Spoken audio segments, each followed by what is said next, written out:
Hello once again with Bearver Live for the final Flashback Friday. We've got a ton of stuff to get to before the night is up, but we are glad to have your support by watching not only this, but all the games we've covered throughout the school year. We'd like to thank our many and wonderful sponsors. We got the Upidum, Utah Farm Bureau, SodaFix, Utah State University, both the Brigham City and Tremont campuses, Caldwell Banker, Tanglewood Studios, Sign Gypsies, the Valley Headliner, the Till Mill, Greer's Hardware, Lincoln Financial Group, Andy Martin Photography, Cover Up, Academy Mortgage, Kent's Market, and The Grill. Like I said, we got a ton of stuff for you tonight. We will be talking about some of our sponsors. We'll have a recap of the local news with the Valley Headliner. We also will hear from some of the coaches about how things went down with the sports being canceled, and also talk about their seniors as well. Last of all, we'll get to the flashback game of the night, and it's with the almost state championship winning sport at Bearver High School. It's the Lady Bears softball. Get comfortable and enjoy the Flashback Friday with Bearver Live, and we'll be right back. Whether it's drinks or treats, get your fix at SodaFix.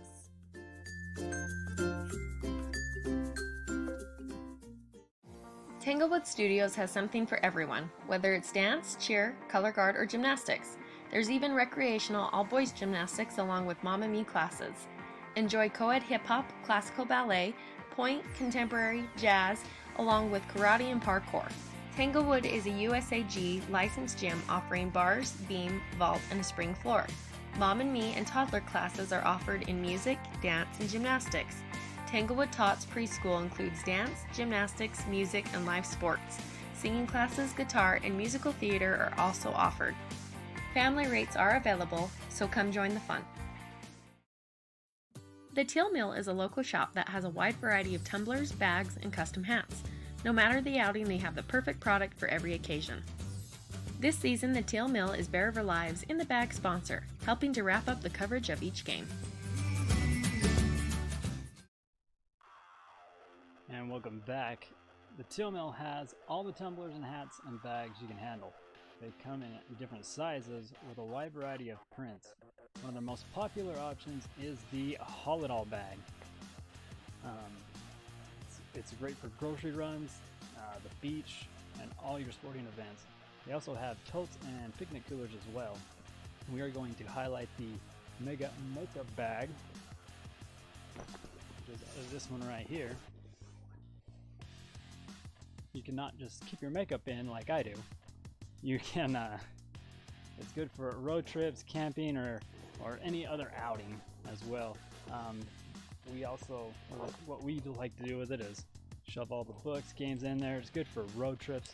Like I said, you keep your kids' toys organized in it, and just a good sized bag for those the road trips that you take your kids on. And speaking of getting out and road trips, you know, most people probably have cabin fever by now, and we're looking for ways to get their wiggles out coming up this summer. Hopefully we're a little bit more back to normal, and Tanglewood Studios will be the perfect location to go and do that. This June, they hope to have classes up and going again, and we'll kick things off with a 3-week session. Then in July, they will hold more classes with Tremont City from July 6th to the 22nd. Both of those sessions will be held on Monday and Wednesdays. Visit their site or give them a call to sign up today. Another sponsor is SodaFix.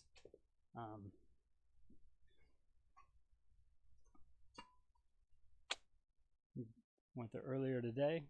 This is empty now. We probably got to go get another one to watch the flashback game of the night coming up a little bit later. But SodaFix has stayed very busy. And a way to give back to the community during this crazy time, they are partnering with Farm Bureau to provide free drinks for teachers, EMTs, policemen, firemen, and health workers. That starts next Wednesday from 10 a.m. 7 p.m. So stop by and get your fix with Soda Fix, whether it's a drink or one of their desserts, as you can see. They also have frozen drinks along with popcorn and jerky. We're going to take a commercial break, come back with the Valley Headliner, and with a recap of your local news. So stick around. We'll be right back. Lincoln Financial specializes in estate, investment, and retirement planning, as well as business benefits. At Lincoln, they are totally impartial, comb through different options to create financial products that a person needs. Lincoln Financial, big city service, small town care. For all your project needs, shop at Greer's Hardware, happily serving the community since 1976. Whether you're buying or selling, let the dedicated professionals at Caldwell Banker help you save time and money.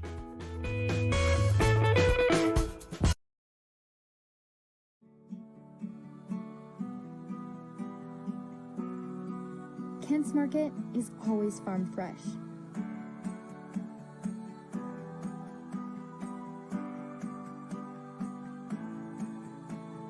During this time, we are able to stay stocked and keep our produce quality because we source our produce from a variety of vendors.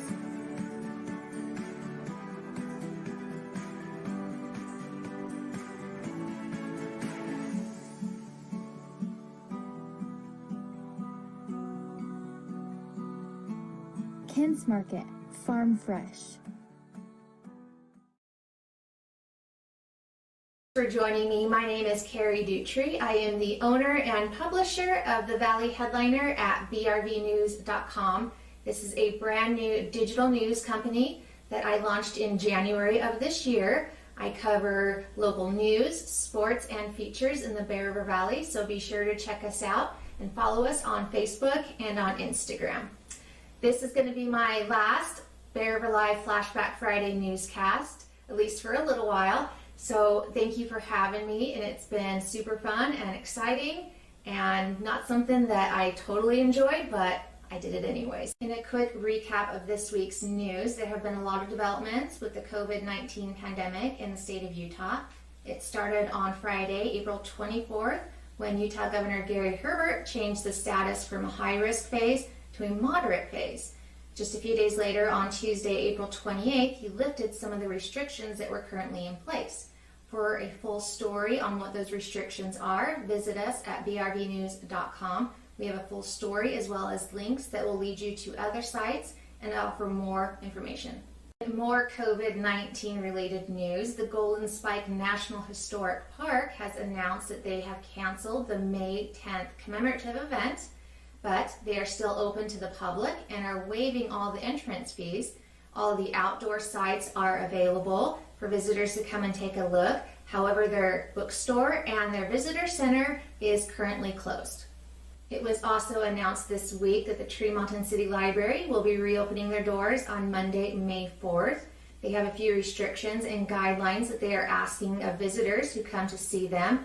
One of them is a mandatory face mask rule for all people coming into the building. They also ask that people remain 6 feet apart just to keep the social distancing rule in place. They also have some limited hours as well as a rule that requires no groups to meet in their meeting rooms. Go ahead and check them out on their Facebook page for more updates. Stick around and we will have more news after this commercial break. The Pie Dump sells more than just hot rolls and donuts. They offer a full breakfast and lunch menu Monday through Friday from 6 a.m. to 2 p.m. Breakfast is also served on Saturdays from 7 until noon. Try some deliciousness today. Stop by the grill on Friday or Saturday night to enjoy their prime rib, which is seasoned and smoked slowly to perfection. Get an 8-ounce or 12-ounce served with odd juice and creamy horseradish sauce. No matter what you like, the grill has something for everyone. For all your embroidery and screen printing needs, whether for business or just for fun, stop by Cover Up in Tremont or Brigham. At Cover Up, yeah, we can do that. Sign Gypsies is a locally owned yard greeting company that aims to help celebrate important events in a big way. For unforgettable, personalized yard greetings for any occasion, contact one of the 10 Sign Gypsy locations in Utah. Their high-quality products come in a wide variety of graphics to make your greeting unique. Sign Gypsy's yard greetings are perfect for homes, schools, and businesses. Just tell them when, where, and what you want to say, and they take care of the rest with their unbeatable customer service. Sign Gypsies deliver big greetings that bring bigger smiles. Hi, welcome back. Here is a quick update of the COVID-19 statistics in Box Elder County and the Bear River Health District. Box Elder County currently has 17 confirmed cases of the virus. Cache County has 43 cases with a total of 60. The good news is there have been no new confirmed cases of the virus in the past 4 days. However, Utah has 4,672 confirmed cases as of Thursday, April 30th, with 46 deaths. Also announced on Tuesday, April 28th, is a brand new initiative by the state of Utah. It is called A Mask for Every Utahn. What they are doing is offering free masks to every resident in the state of Utah. All they have to do is go online, fill out a request form. However, there are a few restrictions in place as far as who is priority in getting those face masks. Go ahead and check out our article on brvnews.com. We've included a link to where you can go ahead and fill out that form. Be sure to check it out.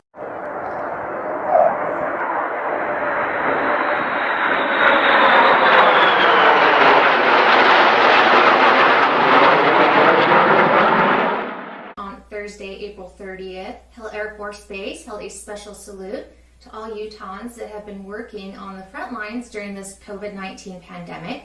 What they did is they sent their special F-35A Lightning II display over the entire state for people to take a look at and recognize and honor those that have been working so hard in the past few weeks. We have some pictures loaded at brvnews.com offered by Andy Marchant Photography. We also have some video footage here in Tremonton that you can go ahead and check out right here. And thanks, Carrie, not only for what you do for this, but everything you do with the Valley Headliner for the community. And that flyover was kind of cool. Not everybody had the same kind of good view of it, but it's still pretty cool. So right now we'd like to thank all the coaches at Bear River High School for allowing us to be a part of the team without being good. And a big thanks to all the athletic directors on the other side of the hill in Cache Valley. They make accommodations for us sometimes multiple times a week all year long, and they're all awesome to work with. But we are blessed with to have the best one here at Bear River with Van Park. He was very helpful and excited about getting the coaches on board to talk about their seniors and to give them a proper send-off. So we appreciate all the coaches who were so willing to talk to us about their team and this weird time. And without any further ado, here's your coaches in Van Park. It was really surreal. It had been coming for quite some time in my mind, but to hear it really hit like it was literally a ton of bricks that hit me in the head, and more so in the heart. And sorry.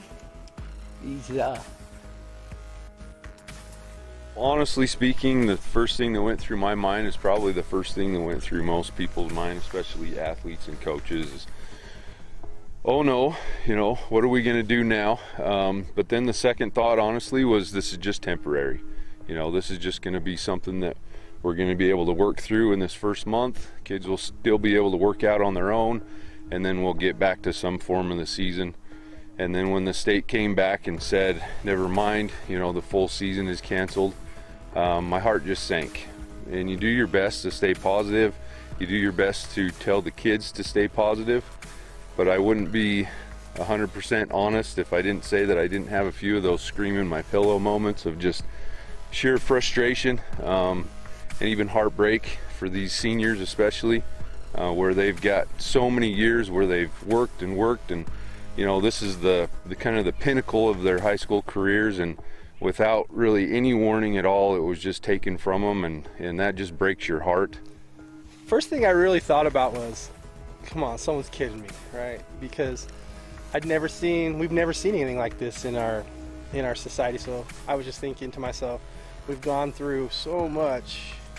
It's not going to end our season right now. You gotta be kidding me. And then I got a call from the district office, and they said, yeah, this is really happening. So then my heart kind of broke, and it broke for my athletes because we've been putting some time in.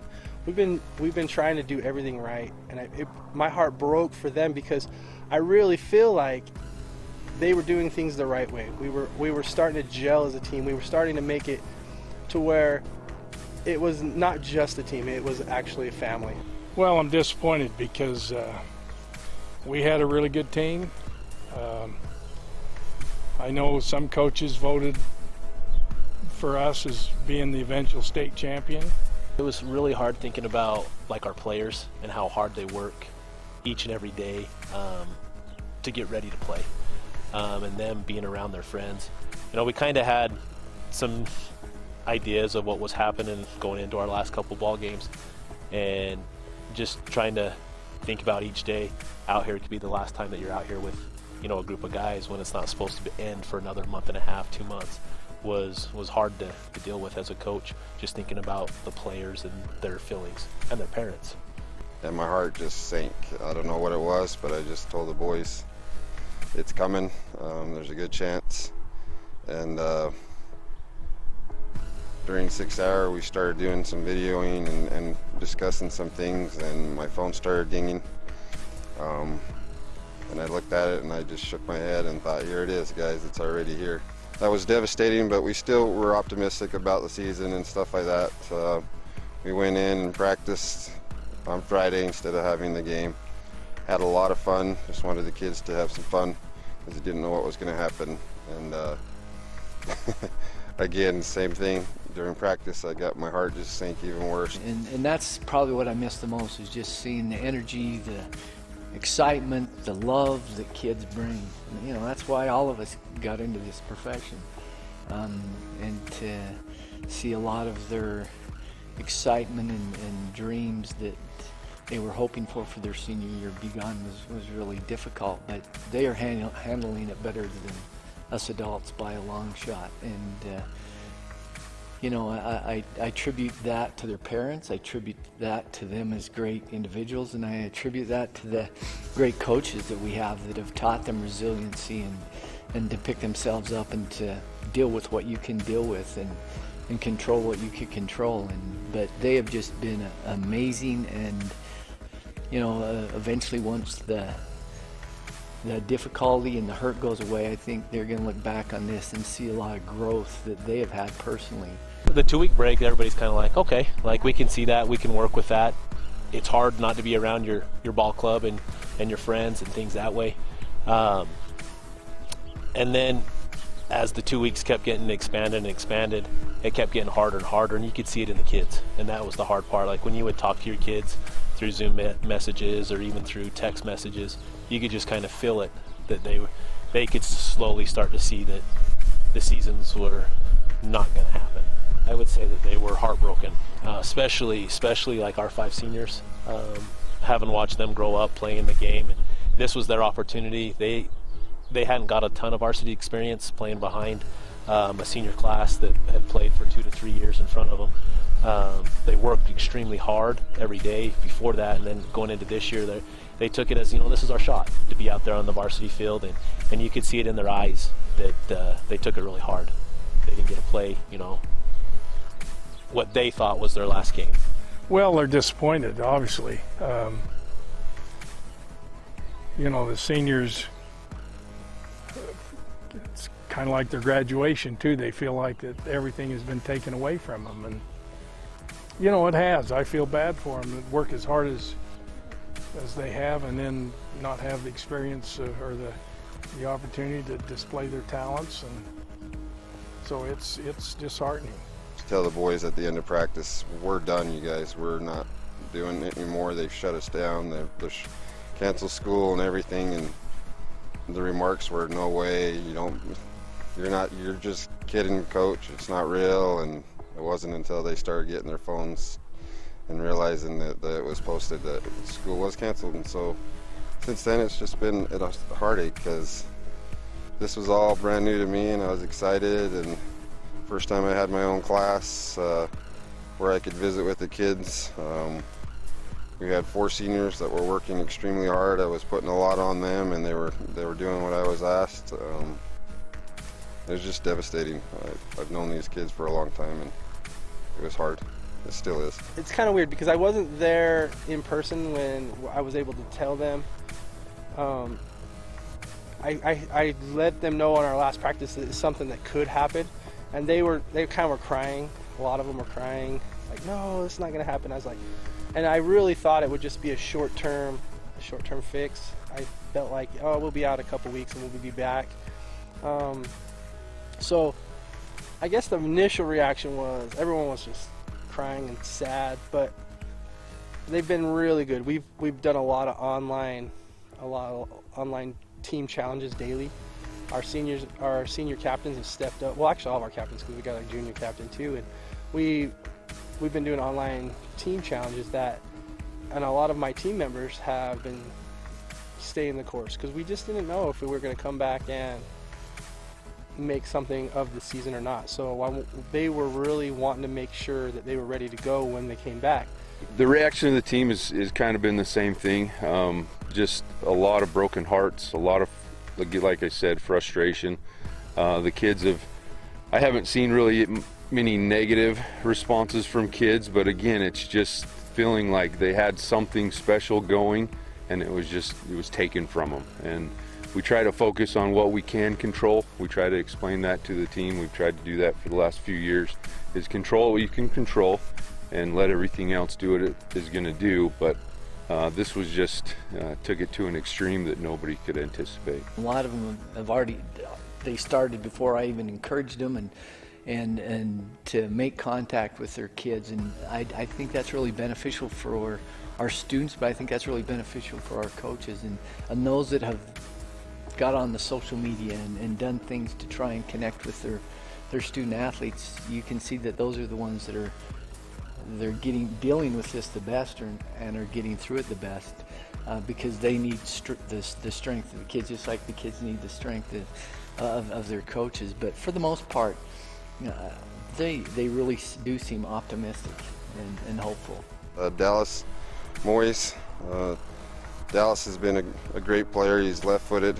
I was being optimistic about his going out in his senior year hard. Showed up this year. Really bright kid. Knows the game. Very interested in learning it more and more. I'm sad. He's not going to be able to figure that out and see his ability, because I thought that's where a lot of his strengths showed. Josh Adams, another great player that's been around for a long time. Worked hard always. Struggled to get into juggling and other little things like that, but I've seen him work hard to do it.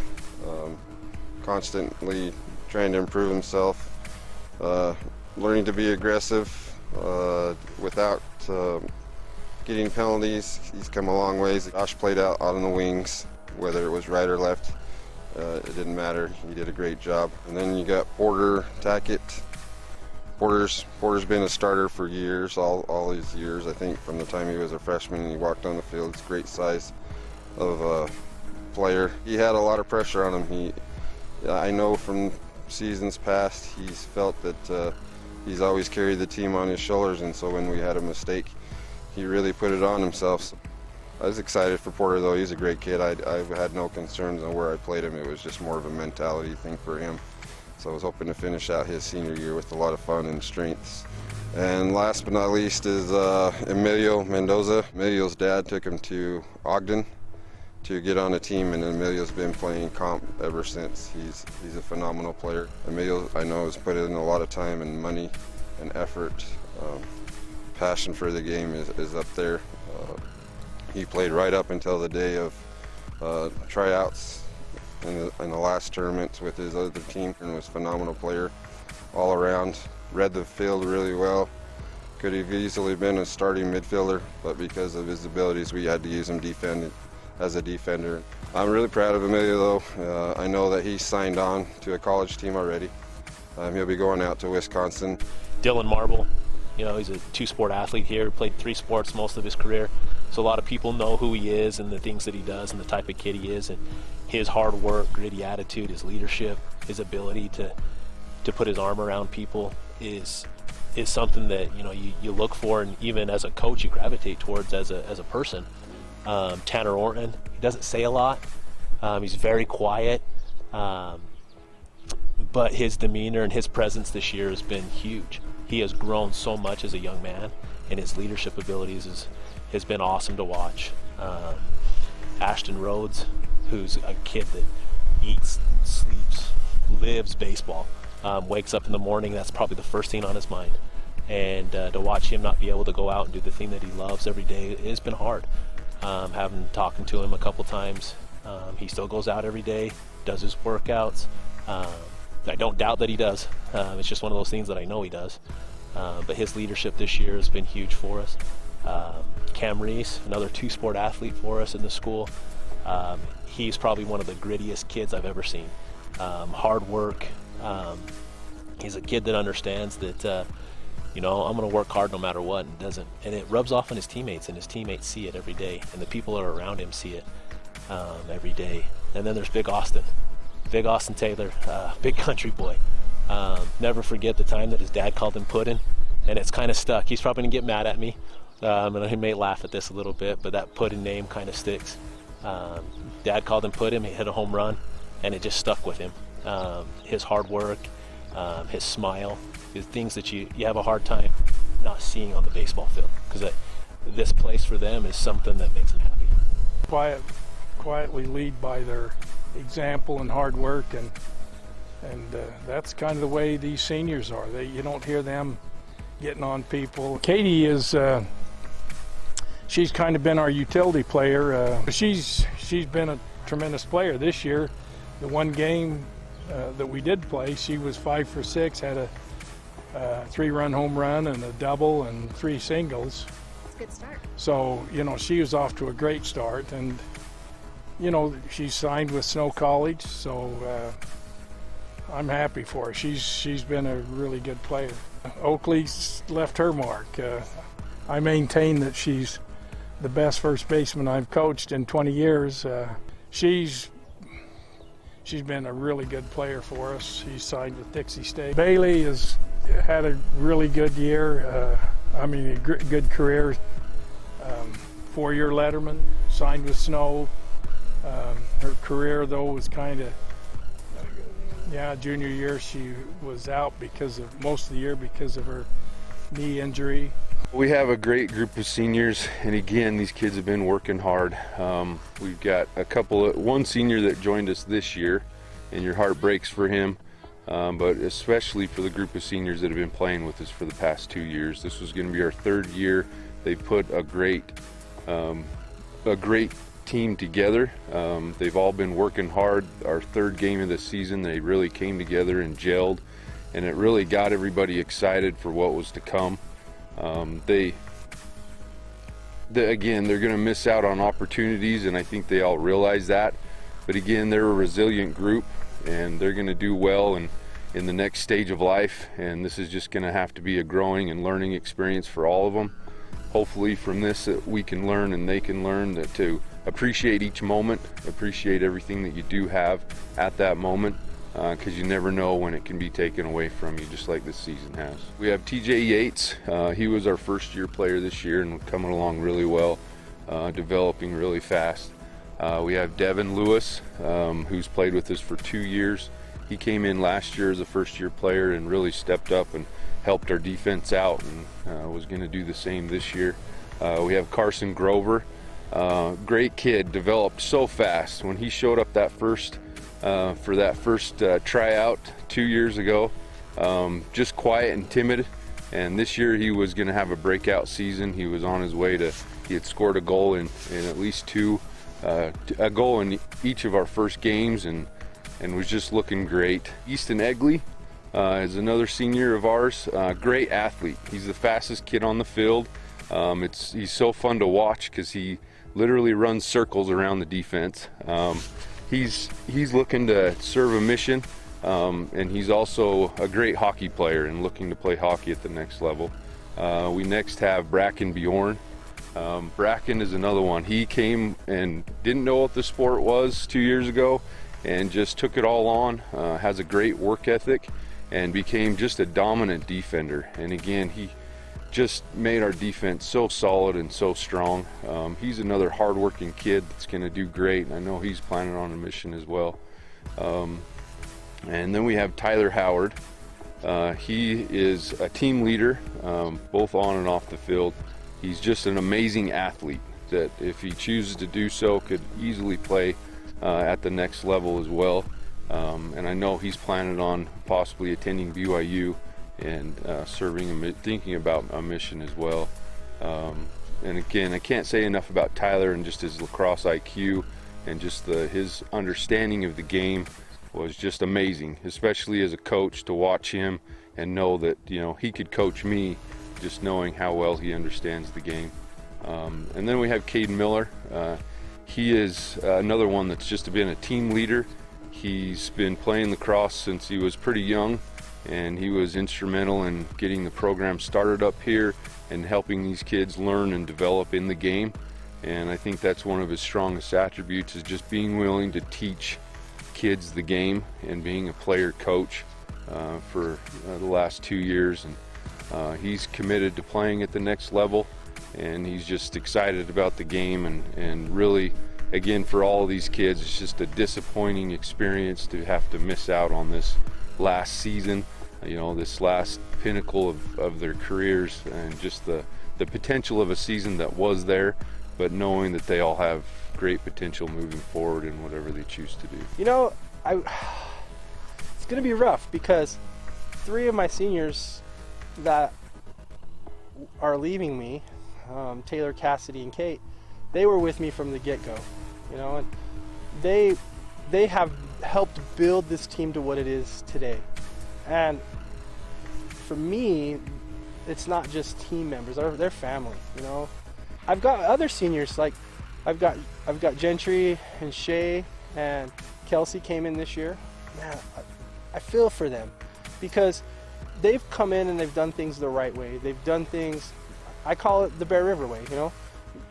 They wanted to be successful. They wanted to make sure that we could do something that's never been done before. And for me, it's heartbreaking because they don't get the opportunity to prove to the world, or, you know, the area, what they could have done. And so I'm gonna shed a few tears when I see them eventually, because we're planning on doing a banquet at the end of all this and getting everybody together and just having some closure. Like I've told them, the more time you put in now, the better we'll be for next year. And that's the commitment. The commitment is, hey, we've got knocked down, but we're gonna get ourselves up, we're gonna dust ourselves off, and we're gonna make something better for ourselves next year. And they are strong young men, very, very gritty, resilient young men in every aspect. I think when we come back from this whole deal, things are going to be different. I'm optimistically, I'm putting the schedules in the calendar right now for the fall, and starting to schedule officials for the fall, and just planning on it that way, and everything that comes out of my mouth is planning on sports starting up in the fall.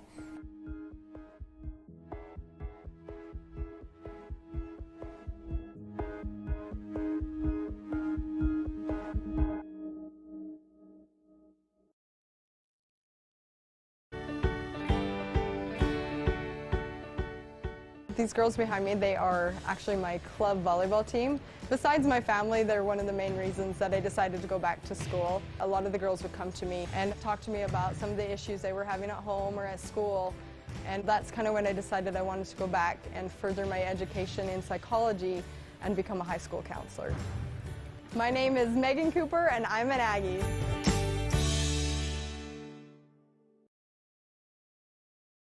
Let Academy Mortgage help you get into the home of your dreams.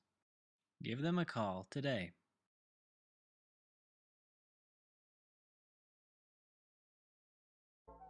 Check out the Valley Headliner for stories and updates on your favorite Bear River sports, as well as local government and community events. Stay in the know with this digital news company so you don't miss out. The Valley Headliner, striving to become your #1 news source.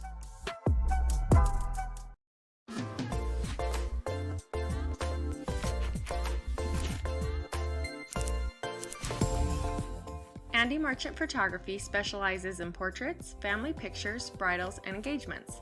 He also takes thousands of photos of Bear River sports, allowing you to sit back and enjoy the game while he captures all the action. Check out his website, andymarchant.com, or follow him on Instagram.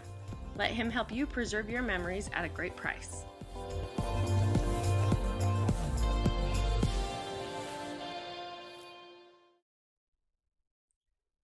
And welcome back to Flashback Friday, and we got the flashback game of the night for you. We flashed back to Lady Bears softball. We're going to go back 2 seasons to when they won the state championship against Spanish Fork. Came down to the wire. It's always a good one to watch. But before we get to that game, I guess this is us going into an early hibernation until we're back for hopefully fall sports. The schedule came out for football this week. August 14th, I think, is their first game, so there's something to look forward to. But we want to thank everybody who has had a hand in Bear River Live, from the athletic directors, to the babysitters. There's a lot that has to be done to make all this happen, and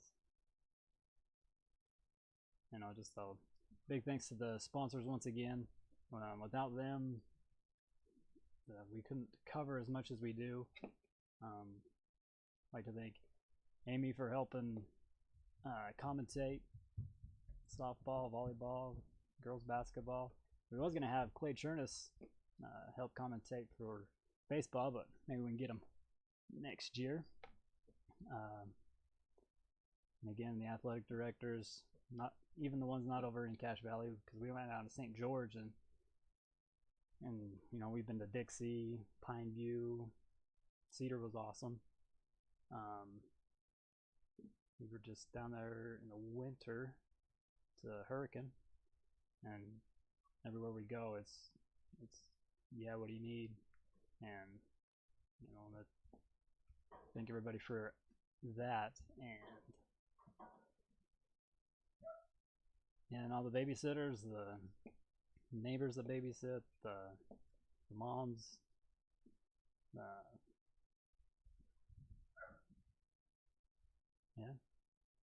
just a lot of support that goes into us, what we do, so we can provide this service for you. And with that, we'll say goodbye from Bear River Live. We made a video, and check it out and enjoy your flashback game, and we will see you hopefully in the fall.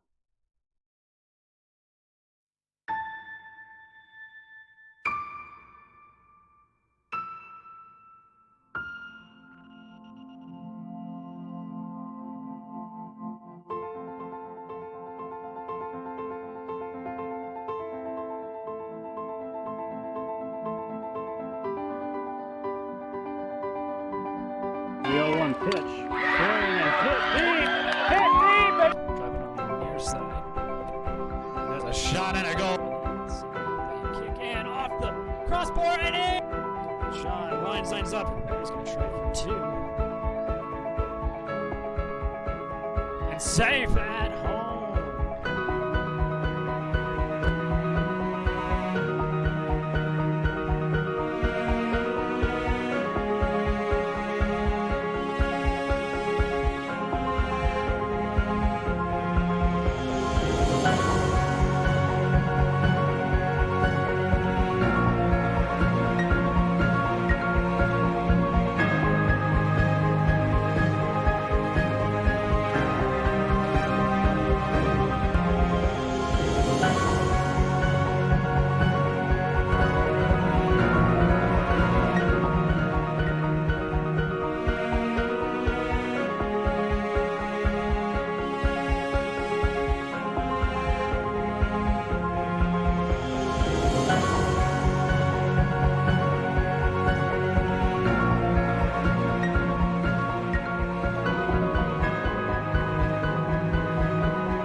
Case author, they're all warmed up with number 4. She is C. Is in there for a strike. Lady Dons are tough.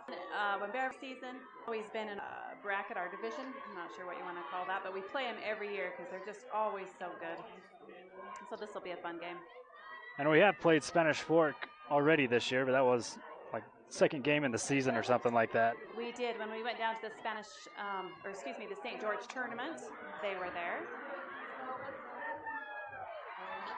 This one gets to the fence, and that'll be a good double to start this one off for Spanish Fork. Yeah, that was a great hit by Mallory Barber. They hit really well against Cedar. They put 13 on the board, so they're coming out big. They start off, second in the hole is number 17. That's Gabby Backstrom. She also is a senior. First one to her is a strike.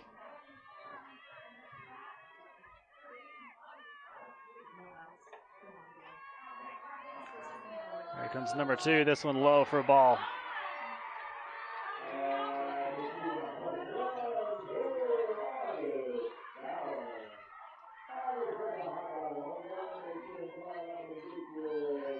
Capri with another one. This one hit foul.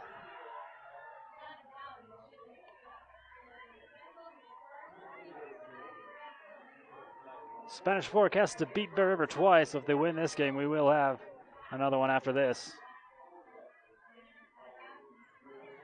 Yeah, the Lady Dons are sporting a uniform. I haven't seen with them yet. Actually, yes. Lost track of the ball. Runner gets to first. She's safe at first with a dropped third strike right there. And runner advances from second to third. Still with no outs here in the top of the first. Yeah, the Bears starting off a little bit rough here. I think they just need to get the jitters out, just unwind a little bit. First pitch is outside by Capri Toon.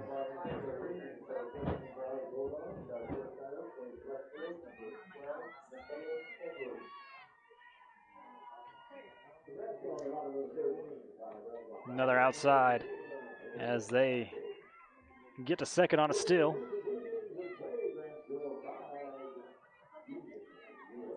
Spanish Fork has Jordan Bate in the 3-hole batting today. She also is a senior. And this one outside for another ball. Strike. Oh, we called that a strike. Excuse me. No, I caught that corner. 1 ball, 2 strikes the count. This one hit, fouled away, back towards the backstop. 2 on, no outs for Spanish Fork. Lady Dons are in a good spot right here.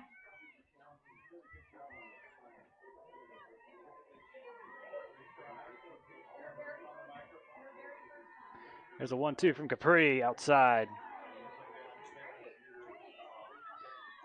Ties the count up at 2.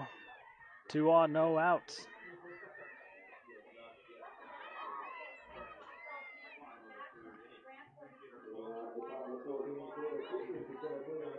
We'll have a full count now here at the plate.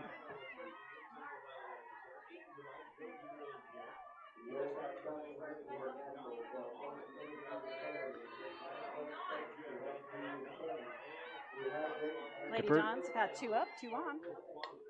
This one hit high and it might go out of play as it is caught out in our blind spot over there by Taylor Fox.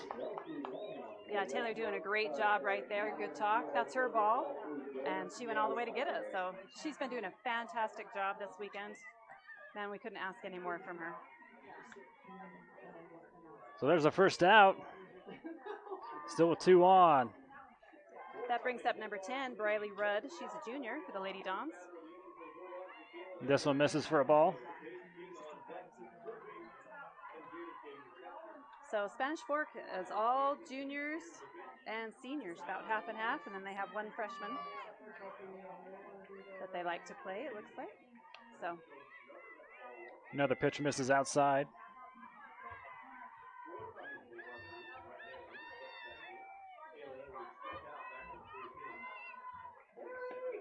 That one looks good, and it is for a strike. You know, it's fun to see all the people, but man, if you could hear them cheering. Swing and a miss, strike 2. Great pitch by Capri right there. Nice off speed.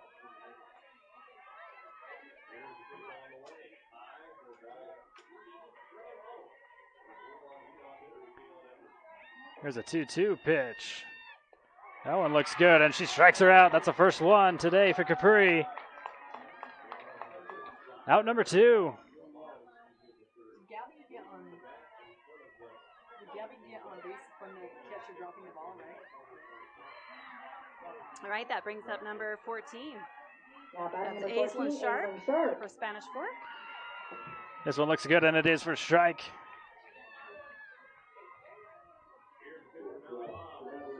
Lady Dons have a really solid lineup. This one hit up high. Capri calls for it and puts her away. Spanish Fork leaves 2 on base, and no runs come in. Still a 0-0 ball game. Yeah, great defense by the Bears right there. That first hit got him a little bit nervous. The drop, third strike. You know, like I said, I can't praise Ashley Hess good enough. She does a fantastic job back there with all that spin. That's okay, but well done. All right, we'll take a commercial break, and when we come back, we'll move to the bottom half of the first, see what the Lady Bears can do at bat. Stay with us. All right, welcome back to the 4A State Championship game. The Lady Bears taking on the Spanish Fork, the Lady Dons. First up for the Lady Bears, number 13, Sadie Call. Starting us off for the Lady Bears is number 13, senior Mercedes Call. First pitch to her is inside for a ball. Bears keeping the same lineup today. It's been working, so why change it?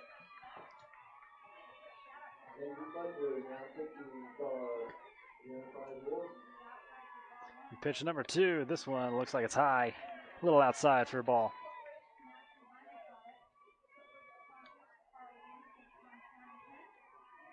You know, I kind of said the Lady Dons were sporting a different uniform I haven't seen. Look a little bit like the Astros, but I'm kind of glad because their colors are the same as ours. Yeah. There'd have been a lot of red and black out there. This one's in there for a strike. 2-1 the count to Mercedes. Yeah, it's more of like a retro kind of uniform. Yeah. Yep. No, they're looking good out there. This is their home field, so they can wear what they want, I guess. There's a pitch. This one hit and put away over there by the second baseman.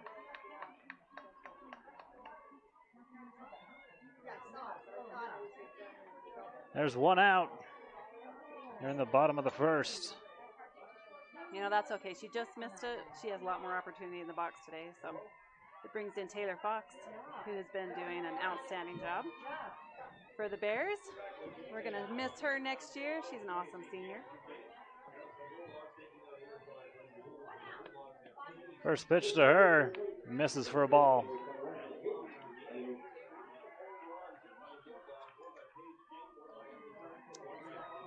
Thank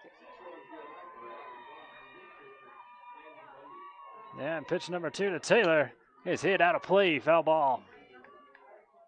You know, Taylor came up big yesterday. Bases loaded, 2 out, put out of the park. Couldn't happen to a better person. And that was a Soda Fix home run. Yeah, and a free hot dog. And Can't forget that. And a free hot dog here at the park because there's a swing and a miss. Strike 2. Taylor Fox falls behind. 1 ball, 2 strikes. Lady Dons have Jordan Bate on the mound. She is number 2. She is a senior. I know she didn't pitch last game, well, to the end. They brought her in, but excellent pitcher. This one hit out to right. And this one, they call that out, and they do. That's a home run. Taylor Fox does it again. And then over the fence. That's a Soda Fix home run. Well done. You know, like I said, Taylor has been on fire. She's always been a gutsy player. She gives it 100%, offense or defense. Man, you couldn't ask for a better person. So Bears are first to score. Bears get on the board first. First to scratch the play, and Coach Bingham begins trying to get her ball. Add it to her other 15 she has at home. Yes. Bears get on the board first. And next up will be Oakley Maxfield. See if we can keep this going with one out. They're on the bottom of the first. Yep, Bears are in good shape right here. Yeah, that's exactly what happened.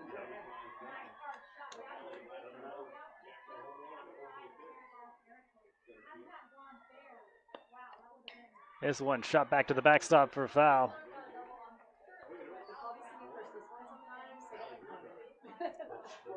Yeah, Lady Dons are such a good team. Their coach, Don Andrews, he's been coaching here for years and years. Don coaches the Dons. I know. What are the odds of that? This one misses high for a ball.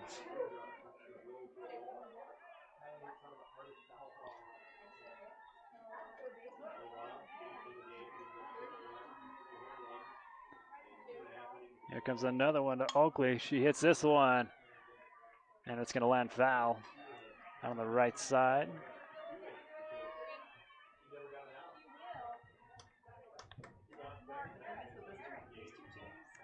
Again, another great softball day. I don't think we're not going to get any rain today, are we?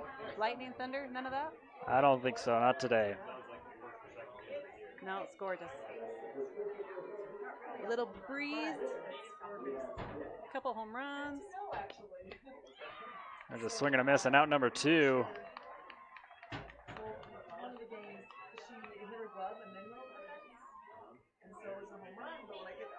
All right, that brings up Capri too. Tracy in the box for the Bears.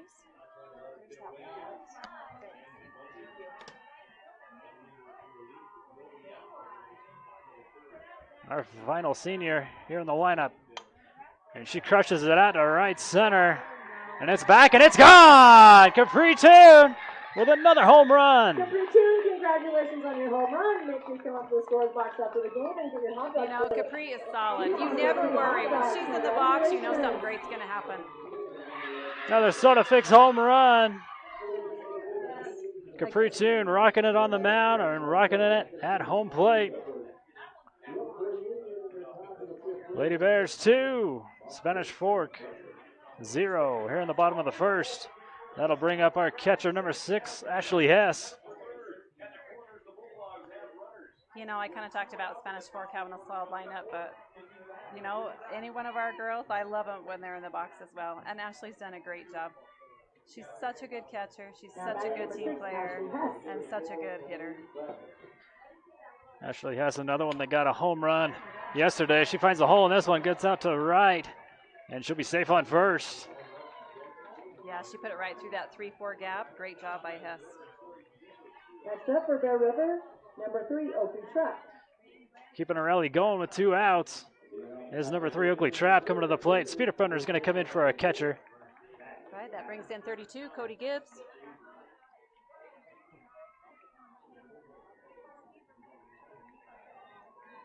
And once again, Bears with 2 outs. Anything can happen. It has all season long. We probably get more points on 2 outs than we do the rest of the inning. So there's nothing wrong with that.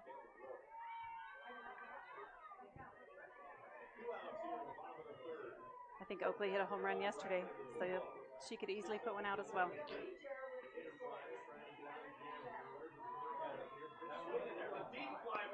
Starts this one off as it hits her in the hand, and she'll take her base to first. But she had her elbow guard on. That's too bad. So 2 outs, Lady Bears have 2 on. Baseman number 21, Josie Larkin. And that'll bring 21 Josie Larkin up to the plate, and they are going to keep Trap in. Maybe. Yes.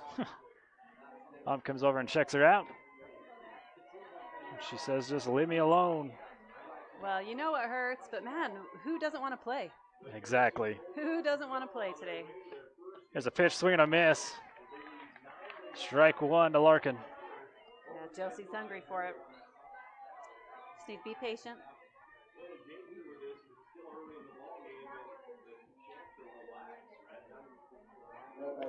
This one, another swing and a miss. Yeah, she's swinging for the fences. Yes, she is. And she's a good hitter. She can do it. She can put them out just as easy as anybody else.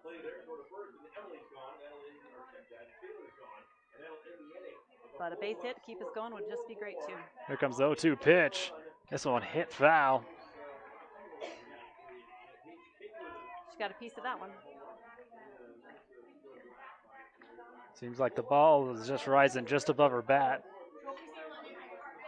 You know, I've only heard good things about Jordan Bate. I'm sure she has all kinds of pitches in her arsenal as well. So, Reis ball, I'm sure, is one of them. This one misses high for the first ball. 1 ball, 2 strikes, 2 on, 2 outs. Here in the bottom of the first. Swing and a miss, and that's how we'll end the bottom of the first. Lady Bears leave 2 on, but they get 2 runs in. And we will take a quick commercial break, and we'll be back for the top of the second. We'll be back.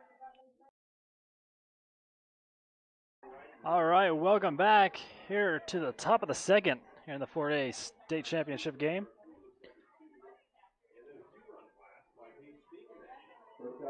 Two-all ball game. Lady Dons are going to start off with number 13, Lindsay Smith. Starting out for Spanish Fork. She's right a junior. fielder, number 13, Lindsay Smith.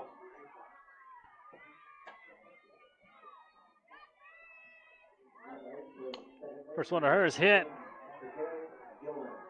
And Capri's going to get her out at first with a throw over the trap. 1 gone here in the top of the second. Next up, number 6, Amanda Mitchell. That brings up number 5, Amanda Mitchell. Oh, or number 6, excuse me.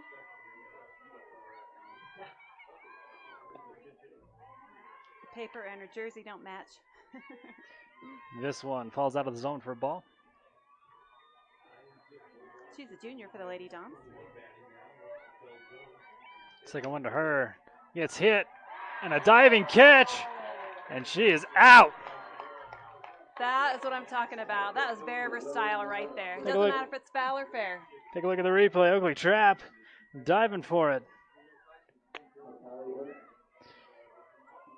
Now up, number 3, Maria Conti. You know, the Bears came to win. They're all business. They're going all out every pitch. I love it.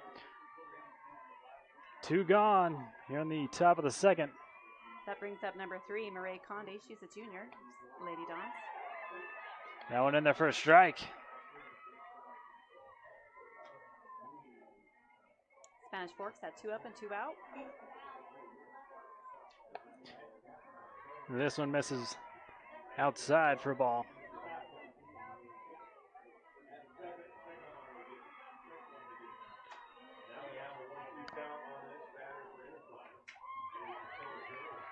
This one outside as well. 2 balls, 1 strike, 2 outs, no on.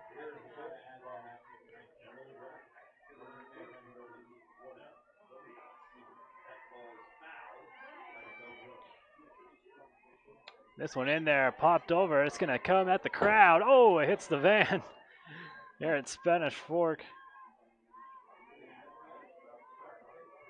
They got coverage of the game as well.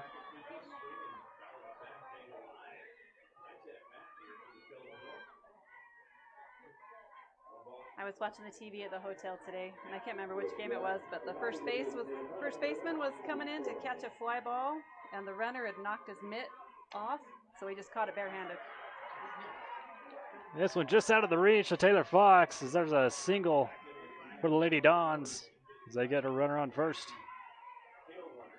Yeah, that's a great hit by Marie Next up, Conde. the Lady Dons, number 16, Trinity Benson. So that brings number 16, Trinity Benson. She's the freshman for the Dons. 2 out, 1 on. This one looks good, and it is for a strike.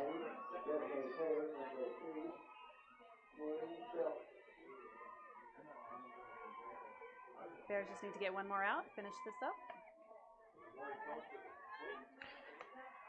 Great snag by Hess right there. That was breaking pretty hard. 1 ball, 1 strike, 2 outs and 1 on.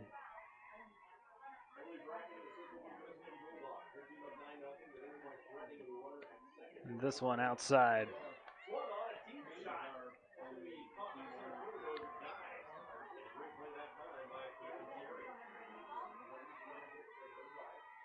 Two on the count. And here comes a pitch from Capri. This one hit, and it's going to go foul. Yeah, that just came off the end of her bat right there.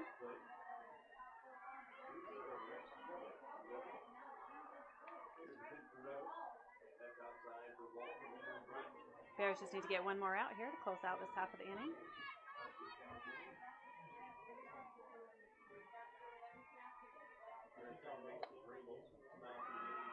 And this one misses. Full count.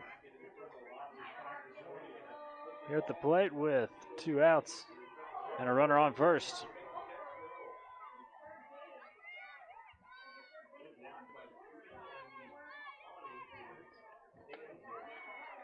And that one is going to be the first walk for Capri. 2 on with 2 outs. That brings us to the top of the lineup. That's number 4, Mallory Barber. Senior for the Dons. She got a double. She had the big hit out to left first time she was up. And this one misses outside for ball. Bears just need to get one more out.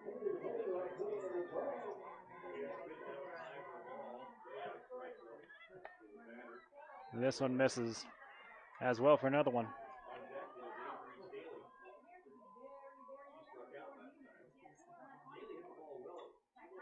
Ashley taking a moment, go out, tell Capri how awesome she is. Sometimes you just need to take a breath.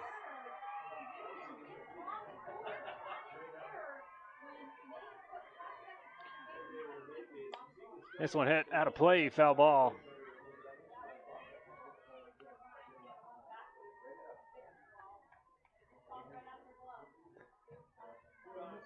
Two on the count, 2 on, 2 out.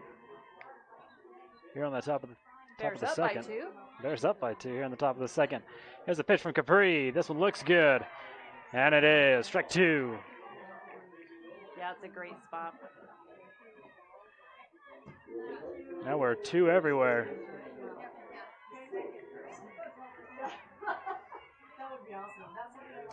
And this one misses.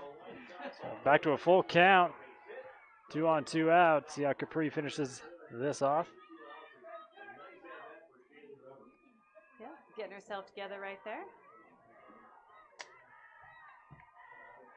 She knows what she wants to do. Brushes off that call. Got to give her something close. She does. That it goes foul. Good choice by Capri right there.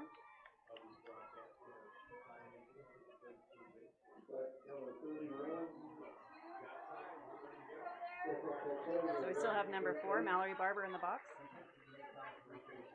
Working pretty hard in there. We'll see who wins this battle.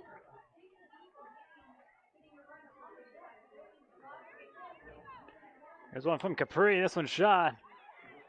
And all she has to do is touch her bag, and she does. Maddie Morris gets the 3rd out. Over on 3rd. Bears have held them scoreless again. And on we'll go to the bottom of the second.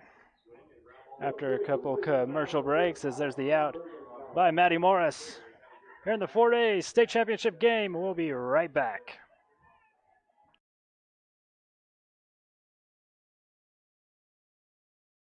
All right, welcome back. We got number 30, Maddie Morris, up for the Lady Bears. Start us out here at the top of, or bottom half of the second. And we'll start it off with a strike 1.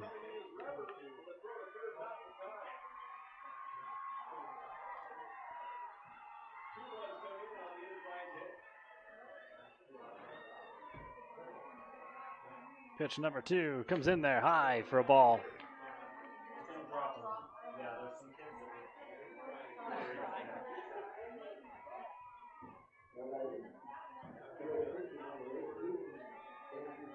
Yeah, Maddie's been playing third base for the Bears this year.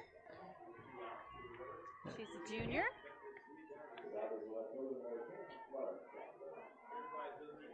Two balls, one strike. Looks like the Dons have tightened up the 3-4 and the 5-6 gaps out there, kind of leaving the middle open. There's a swing and a miss, strike two. Evens the count up at 2.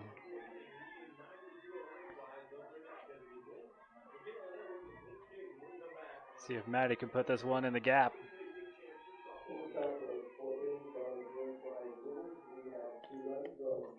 Watches another high one go by. Full count to start this one off here in the bottom of the second.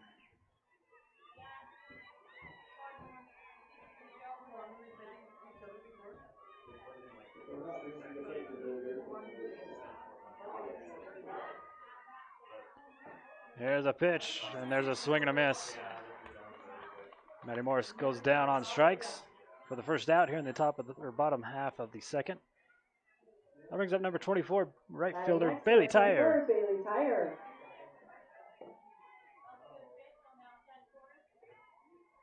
Yeah, Bailey's been doing a good job in this weekend as well. Good catches out and left, or excuse me, out and right, and super fast on the bases. Looks to bunt, and there's a strike.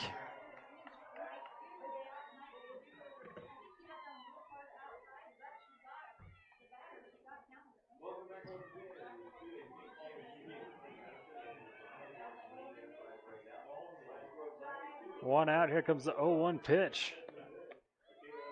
And there's another strike. Jordan Bay is doing great on the mound. She's got a lot of movement out there, making our batters work pretty hard.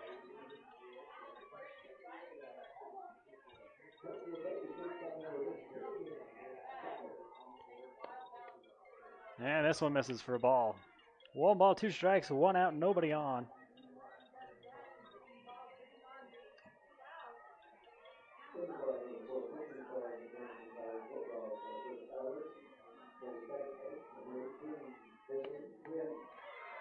And that's strike 3. 2 up, 2 down for the Lady Bears. And that'll bring us to the top of the order with number 13, Mercedes Call. That's 3 strikeouts for Jordan Bates today.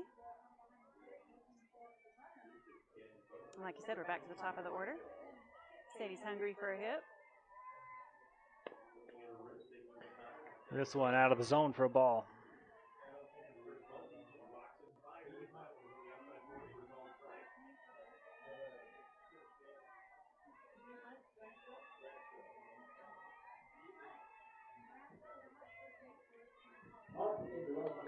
This one gets away from her. Ball 2. Bears have had 2 up and 2 out. But again, we make a lot happen with 2 outs, so see what Sadie can do here. Here comes the 2-0 pitch. That one misses as well. 3 balls, no strikes. After striking the first 2 batters off or out.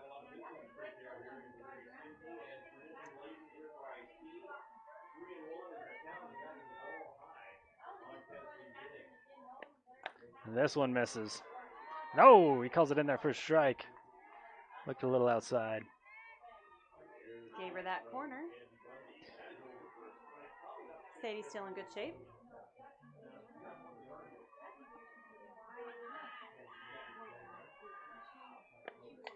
This one hit foul ball out of play.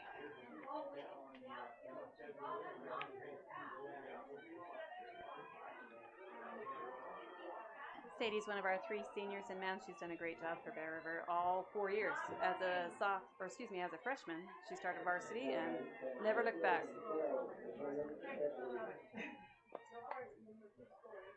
Another hit, another foul.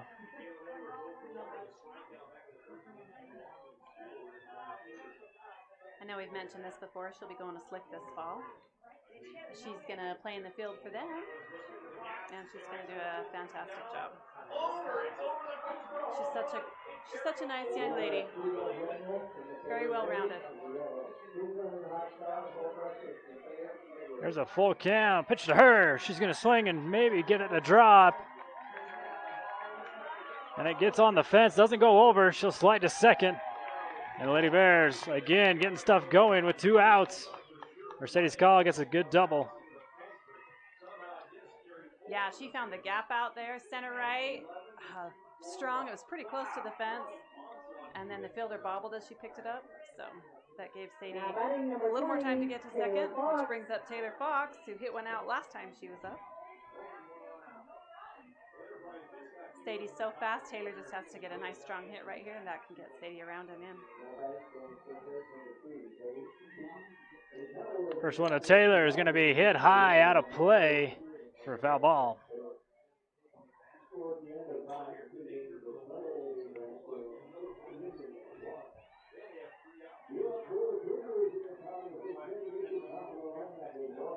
Yeah, Taylor's one of our 3 seniors and so aggressive in the box and on defense. Love to watch her play.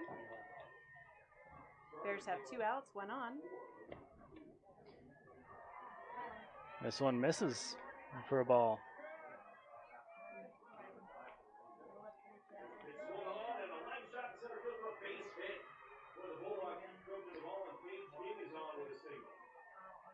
Here comes the 1-1 with 1 on, 2 outs. Misses for a ball. Taylor being very patient in the box. Good pitch selection. And now Lady Dons are going to convene on the mound.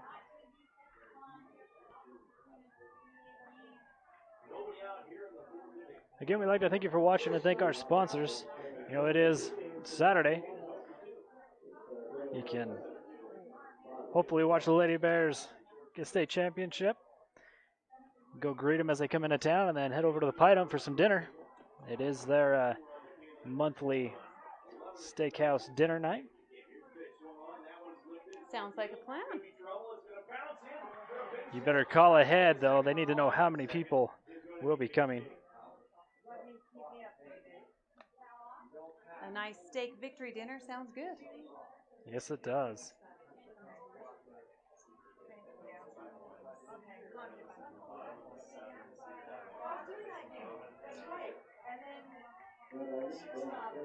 So back to the plate, we got Taylor Fox with 2 balls, 1 strike, 2 outs. Mercedes Call standing on second.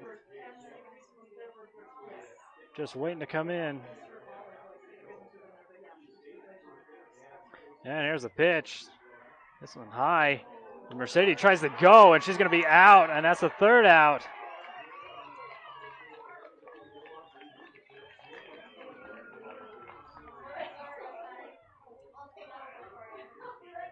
Yeah, Sadie's pretty fast, but that was a straight steal. It did take a second for the catcher to see her, but she did. That gives Taylor another chance at the box to start the next inning, though. All right, that's the bottom of the second. We'll head to the top of the 3rd when we come back. All right, welcome back. Here we go to the top of the 3rd. In a 2-0 ball game, Lady Bears in the lead here at the 4A state championship game.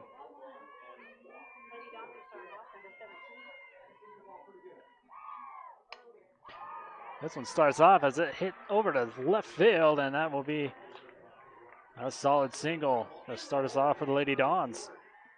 That was number 17, Gabby Backstrom, in the 2-hole for Spanish Fork.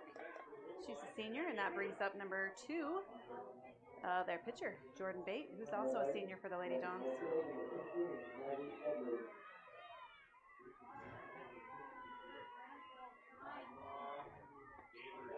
Wanted to swing, should have. That's a strike.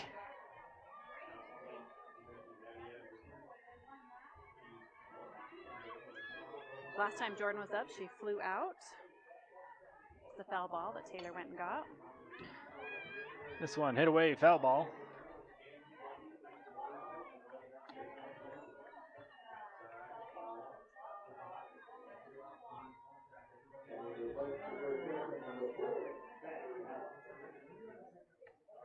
This one outside for a ball.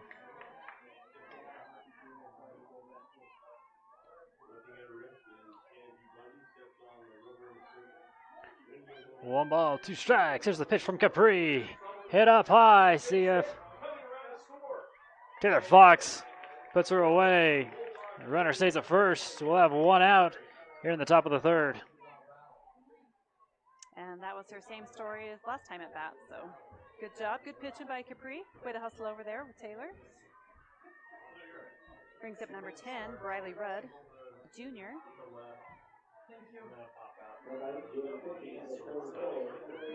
And Ashley lost track of the ball again as the runner will advance to second. You know, Ashley doesn't really do that. So like I said, I think there's a ton of spin on the ball. Capri she's so strong. She must be giving it a little extra spin today.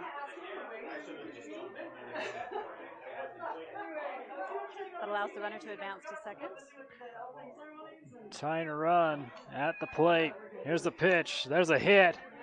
Out to the left and lands fair. Lady Dawn's going to get one in.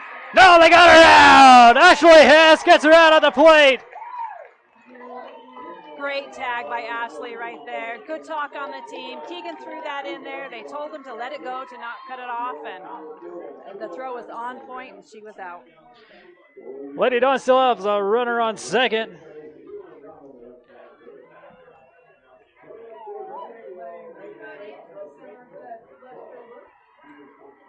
The Ladies Dawn still can't get on the scoreboard. Still 2-0. And there's a pitch by Capri. This one hit out to left. And it's deep, and this one's out of here. Keegan Summers jumps over the fence. We got a tie ball game. That's number 14, Aislinn Sharp. Please come up to the scores box. Put one out. At the end of the game, getting your coupons for free hot dog. Congratulations. And just like that, we're tied up.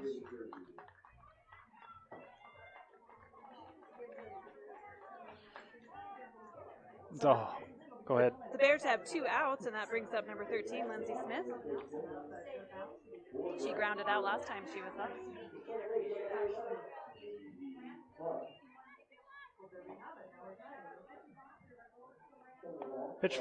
First pitch from Capri is outside for a ball. Bears need to just get one more, get out of this inning. Swing and a miss, strike 1.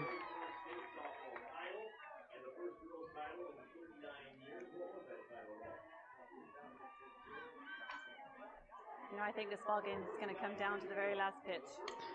This one hit foul down the first baseline.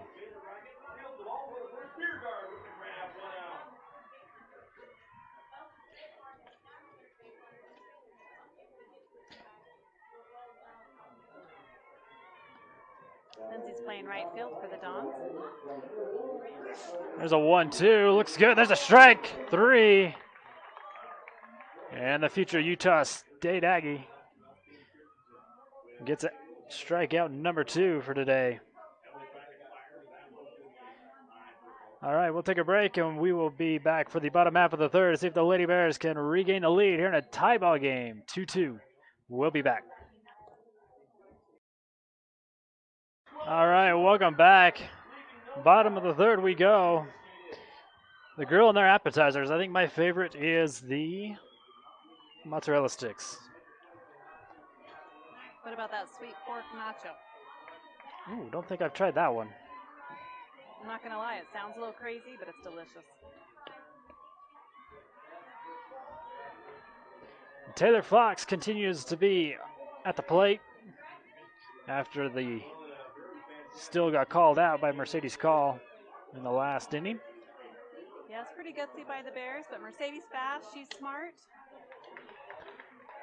This one hit over to second, and they get the routine out at first. 1 gone. Yeah, Aislinn Sharp playing second out there did a great job getting that done for the Lady Dons.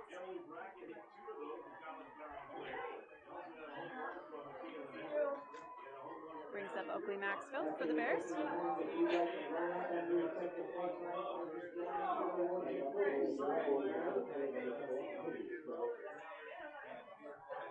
First pitch to Oakley. He's fouled away. Back to the backstop.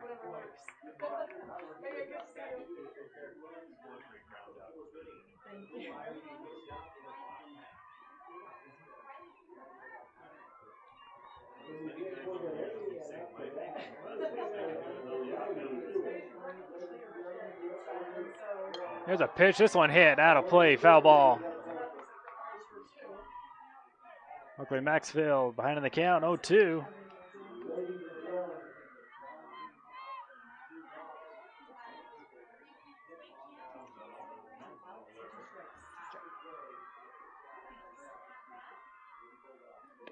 Here comes another one. That one's inside. Swings and a miss.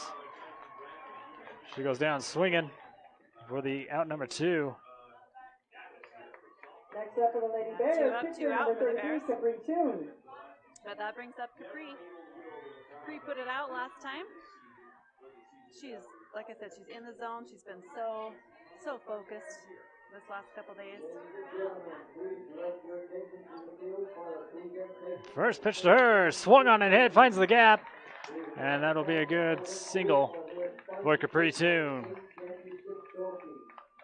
Yeah, great drive out center like that. Number 6, catcher Ashley That's Hess. Capri's Toon style right there. And we'll have a speed up runner again come in for Capri. That's number 36, Olivia Taylor.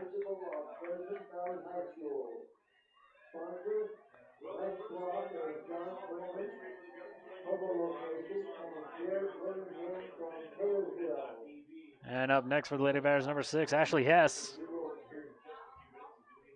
Ashley had a great hit out to right field last time. Nice, good drive.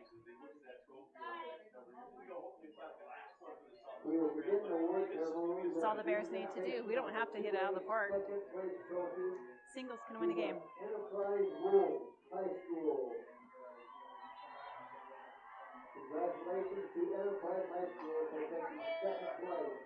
Bears have 2 outs, and this is where they like to score. This one misses. There's ball 1.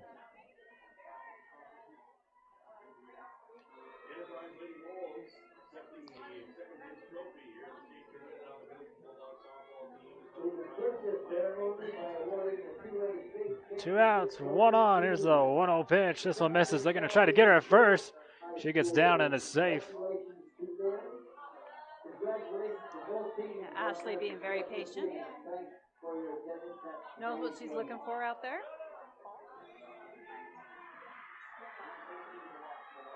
She's been playing since she was 6 years old. She's a veteran in the box.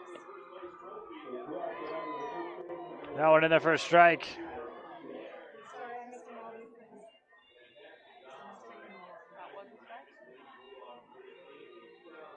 So 2 balls, 1 strike. Another one to Haas. This one misses. 3 balls, 1 strike. 2 outs, 1 on.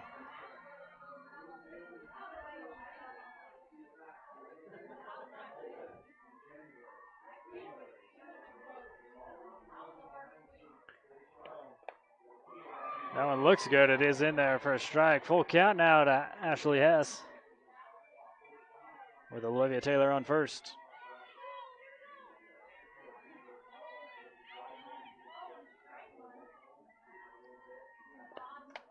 This one crushed out of right into our blind spot, and it lands fair. Everybody's going now. Olivia Taylor gets in, and Ashley Hess running. And that is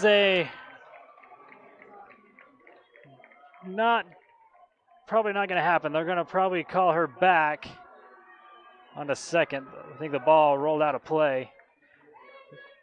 So she'll get to second, and Olivia Taylor will score for the Lady Bears as the umps kind of gather around and talk about it. Yeah, that went right out of the view of the camera, so we can't see Where exactly it went out of play. It must have rolled past the fence. I know. I could see the right fielder diving for it. It was a close one she had to run up for, so it must have got past her and just rolled out of bounds, out of play. They're bringing Olivia Taylor back onto third. So no run scored for the Lady Bears. So you have a runner on third and a runner on second. So the ground rule double. Still tie ball game with Oakley Trap coming to the plate. Calvin wants to make sure that we have this right. That's a great hit. Great hit by Ashley. Nice, strong, hard.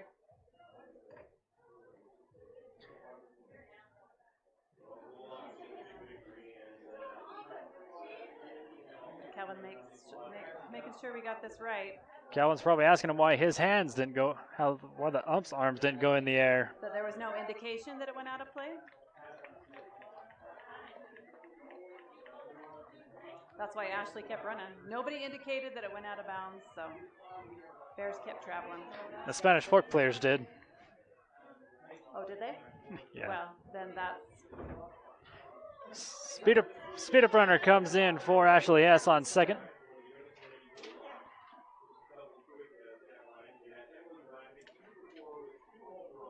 Coach Bingham still talking to the ump. You know, this is a big game. Wants to make sure that he's got everything covered here.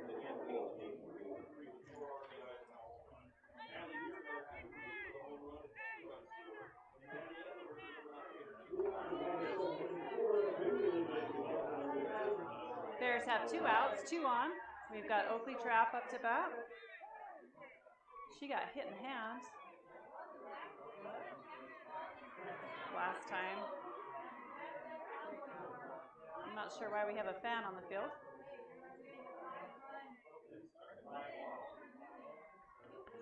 Or someone's chasing him. I don't know, we might have an emergency out in the outfield. Oh, is he the trainer? Yeah, he's the trainer first. So there's somebody in the... So we must be having a medical emergency. The trainer has been called to center field.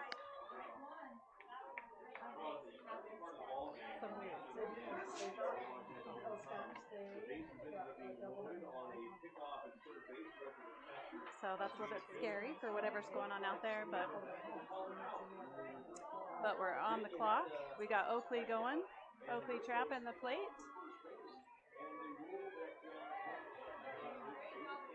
Bears have 2 outs and are not afraid to score. And this one misses high for a ball.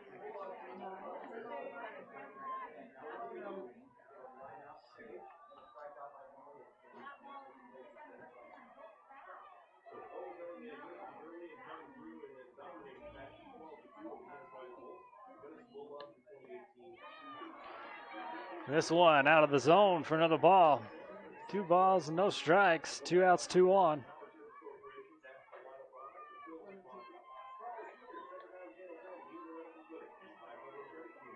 We're in the top of the 3rd inning. Swing and a miss. There's strike 1.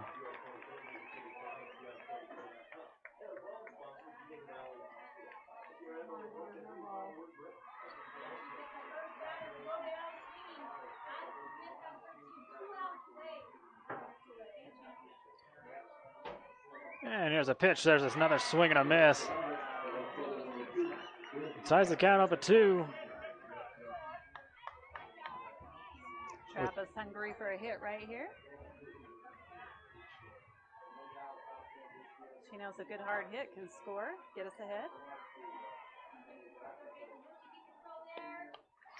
Fouled away back towards the backstop.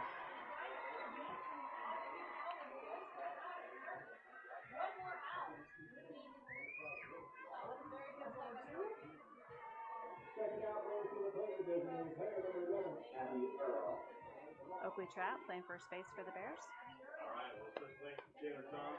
This one in there high. We got a full count.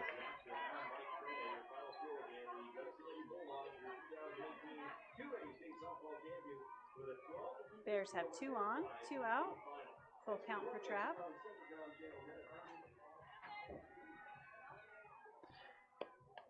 And this one hit out of play, foul ball.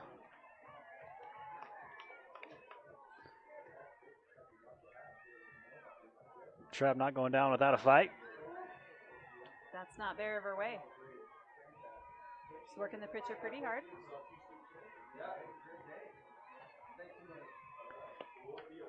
This one fouled away as well.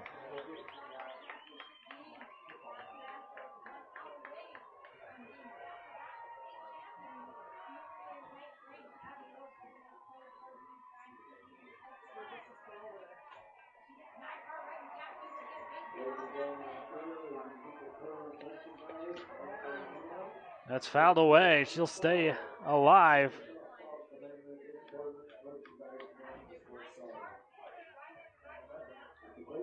Yeah, catcher didn't think she got a piece of it, I guess. First base is open, so a drop third strike. Oakley could run to first if that were to happen. But I don't think she's looking to get hit or to walk. I think she's looking to make a hit right here.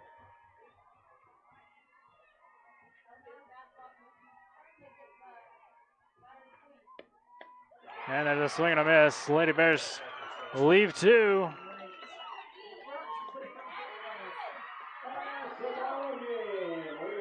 So after the confusion with the ball rolling out, it's still a tie ball game. 2-2. Take a break and we'll be back. All right, welcome back.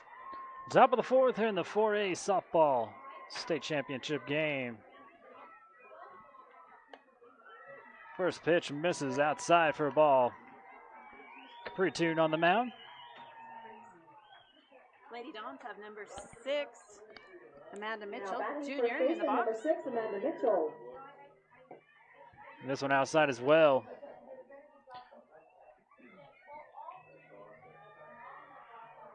Two balls, no strikes. So we're in the top of the fourth inning right here. Anyone's ball game. This one hit out to right. Bailey tired. Lets it drop. And there will be a single to start this one off. Up next for the Lady Dons. Number 3, Marie Condi. That brings up number 3, Marie Condi. She's a junior for the Lady Dons. She had a single to left last time she was up.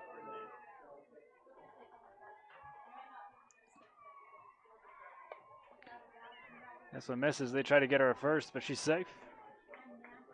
Good cover by Josie out there.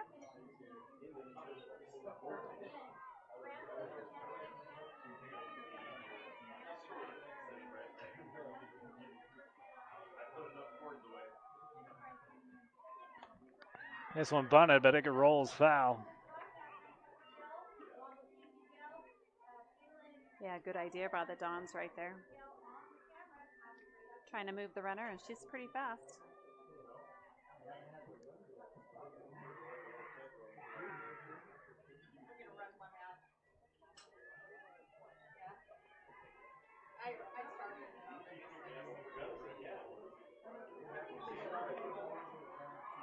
Another outside one for Capri. Ladies and gentlemen, we would ask you at this time to please direct your attention to the field. Yeah, that pitch broke pretty hard to the right. Yeah, there's one in there for a strike as she swings and misses.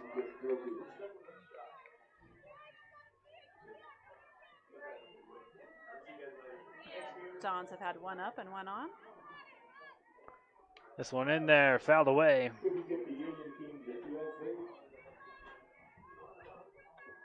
Good off-speed pitch by Capri right there. Puts 2 on her. No outs in this inning as of yet. Here's a 2-2. Hit over to Taylor Fox. She's going to get the out at second. Try to beat her at first, but she's already there. 1 out, 1 on for the Spanish Fork Lady Dons.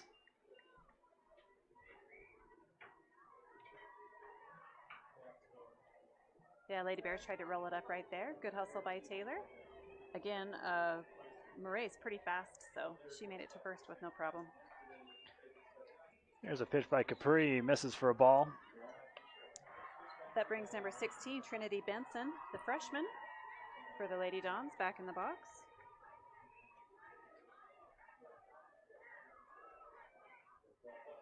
Another one for Capri. This one looks good, and it is for a strike.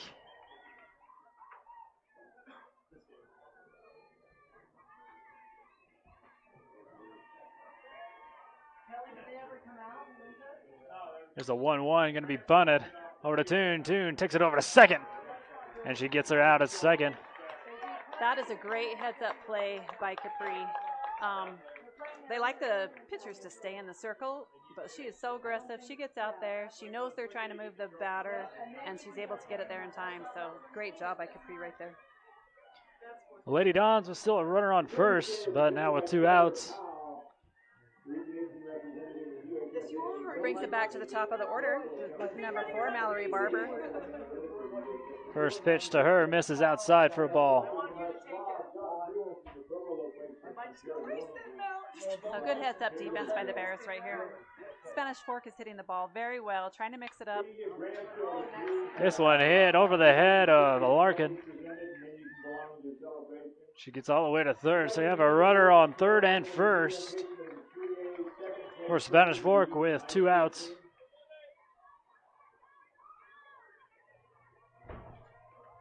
Yeah, great hit by Barber right there. Good speed out there. They were able to get one on the corners. So that brings up number 17, Gabby Backstrom. She's a senior. Union High School, congratulations on a great season, Union High School. The Cougars, congratulations on your second place. This is Gabby's third plate appearance for the Dons. And now we would like to conclude the ceremony by awarding the 3A state championship. This one misses for a ball. She got on, dropped third strike, and then she had a single, but the Bears are able to tag her out at home. So congratulations to both teams on their success. She's been running the bases twice already. That's a strike. 1-1 the count. 2 outs, 2 on.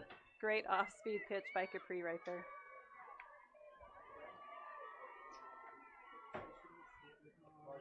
Then she zips one in there. That one's in there for a strike as well.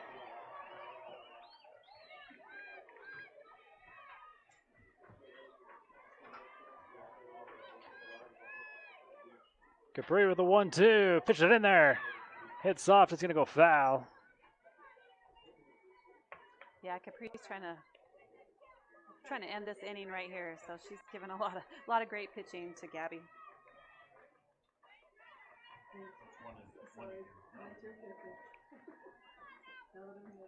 Capri tries it again. This one breaks a little too much outside for a ball. Gabby wanted to chase that. She's hungry for a hit also. She knows a hit will score a run. 2-2 now. This one's hit. And there's going to be a run in for the Lady Dons as they take the lead. 3-2. Here in the top of the fourth. Spanish Fork has a runner on first and second. Lady Bears still working with 2 outs. Here's a first pitch. And that misses for a ball. This brings up number 2, Jordan Bate. She's been on the mound for the Lady Dons so far this game. Gets the corner for a strike. She's 0 for 2 at the plate thus far.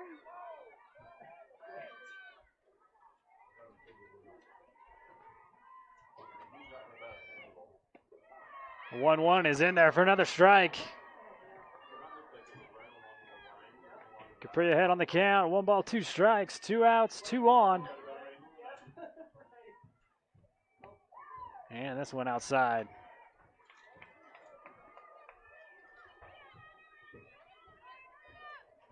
Lady Dons have someone on first and second.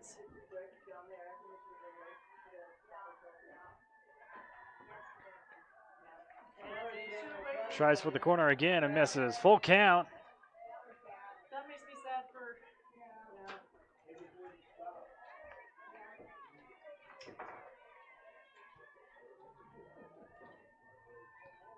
And there's a pitch. There's a hit. Fouled away, out of play.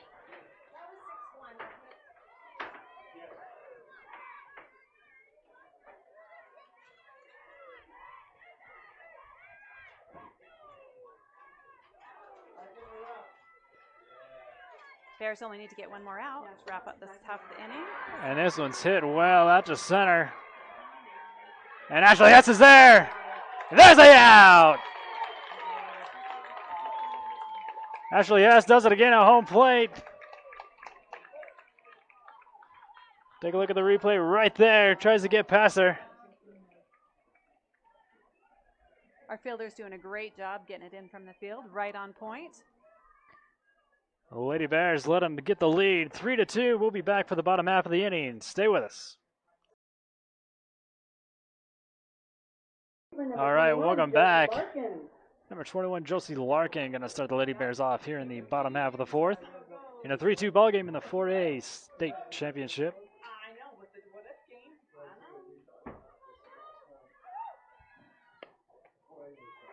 And that one's in the first strike to start this one off.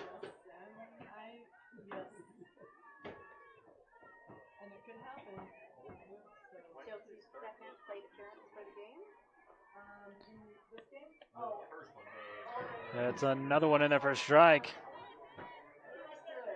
This is Josie's second plate appearance in this game. Doing a great job hustling out there on second base. This one hit out of play, foul ball. No, I think we were just trying to stagger crowds and all that kind of stuff. Just because we had to line up. Yes, it's so funny. That's what you're thinking. Oh, we did that, but we have our crowds, so why did we do that? But I think it's when we just staggered. Bait with another one, and there's a strikeout to start the bottom of the fourth off.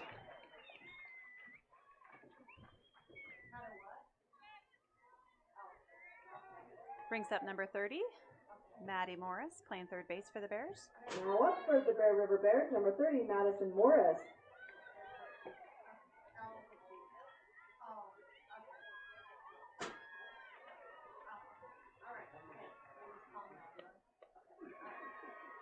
First one to her, misses for a ball. Jordan Bate doing a great job for the Lady Dons out there. That's 7 strikeouts for her this game. Swing and a miss. There's strike one.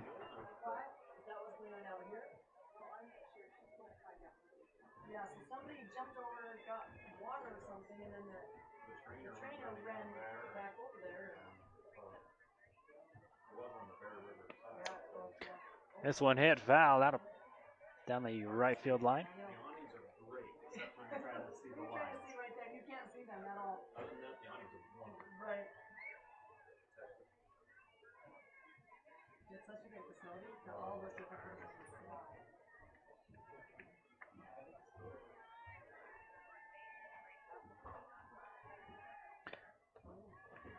And this one goes inside for a ball. Yeah, good eye by Maddie Morris on that one. Being very patient in the box. You know, Maddie's had a couple of good hits this weekend. Let's see if she can grab another one right here.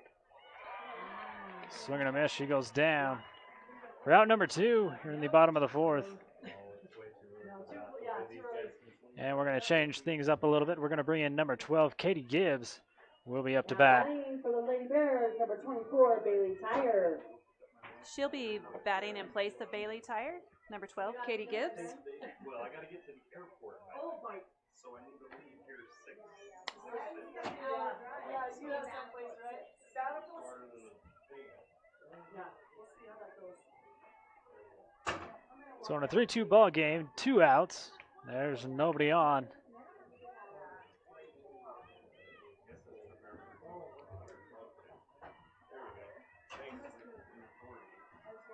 Yeah, she's older, yeah.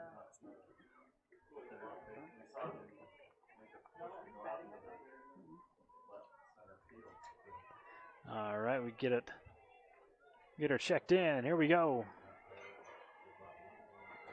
With 2 outs, there's the first pitch by Bates. That's in there for a strike. Katie Gibbs.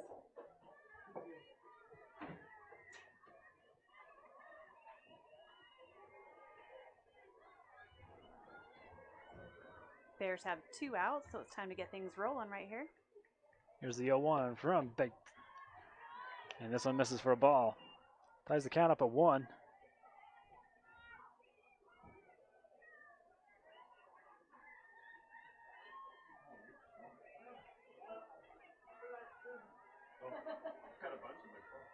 Jordan Bate doing a great job for the Lady Dons today. This one shot back over to second. She's going to get it, but can she beat the throw? And she doesn't even attempt. Katie gets on for the Lady Bears. Yeah, that's what the Bears need to do. We need to find those gaps. You got Aizen Sharp playing second base, who can cover a lot of territory. Number 13, Sadie Call. Doing a good job out there. Now they're going to switch Bailey Tyer back in for Katie.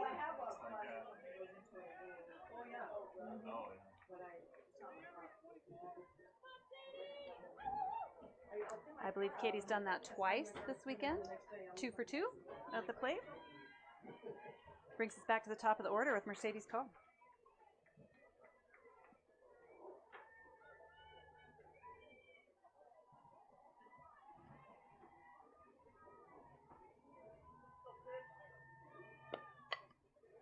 This one hit, gets past first. And again, can't handle it out there in right field. Mercedes. And they're going to get her out at home.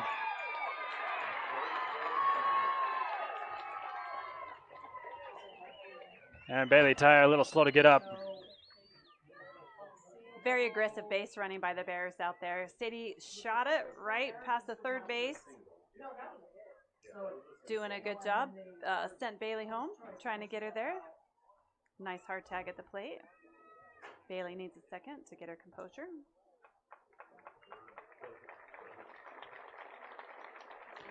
That brings up the third out, and the Bears take the field.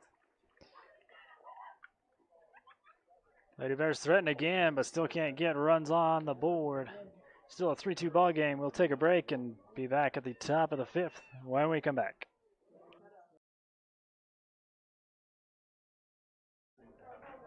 All right, welcome back. Top of the 5th and a 3-2 ball game in the 4A softball state championship game.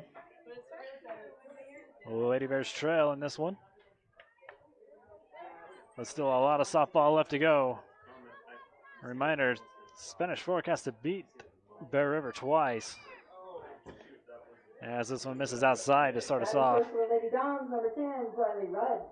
Well, there's still a lot of ball game left. It's going to come down, I think it's going to come down to the last pitch. We've got number 10, Briley Rudd, a junior, in for the Lady Dons. Another ball.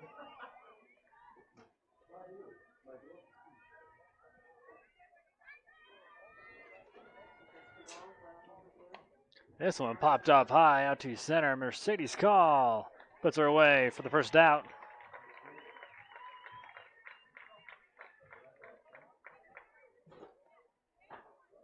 Next up, number 14, Aislinn Sharp. Yep, you hit it in the air, past the dirt. Mercedes going to get that every time. And that brings up Aislinn Sharp. I've known her as Boo for quite a few years. Doing a great job. She put it out of the park. She went yard last time she was up. Now Capri starts this one off with a strike.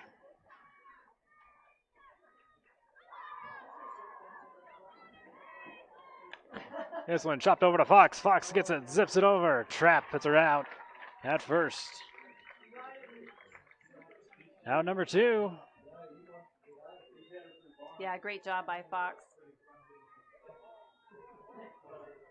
She's done a great job at reading the ball, reading the bounce, and getting the job done. 2 up, 2 out for Spanish Fork. This brings up number 13, Lindsay Smith, junior. That one's fouled away. Lindsay is 0 for 2 at the plate, grounded out, and struck out.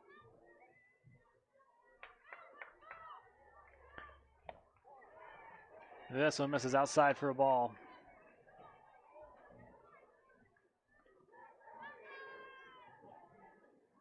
With 2 outs, here's the 1-1 pitch from Capri. And that one's going to be foul out of play. Yeah, good hustle to the fence.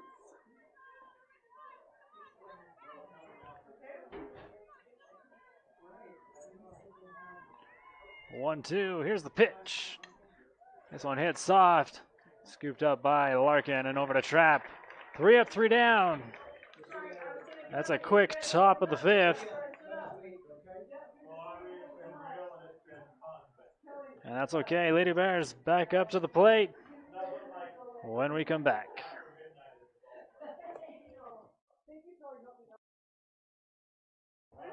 All right, welcome back. Bottom of the 5th. We'll start off with number 20, Taylor Fox. Yeah.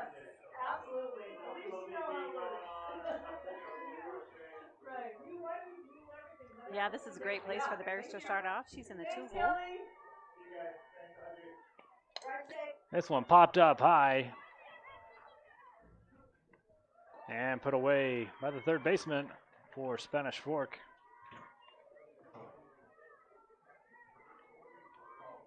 Next up for the Lady Bears, number 16, Opie Maxfield. So that's 1 up, 1 out for the Bears.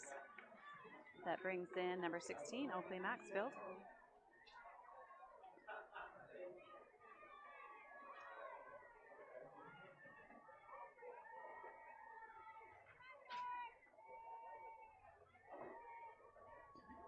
And there's a pitch. This one misses for a ball.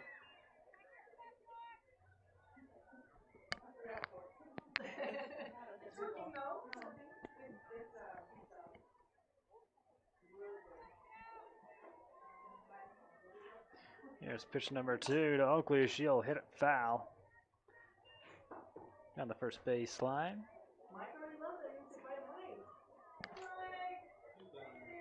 Brings the count to 1-1. No one on for the Bears. We have 1 out.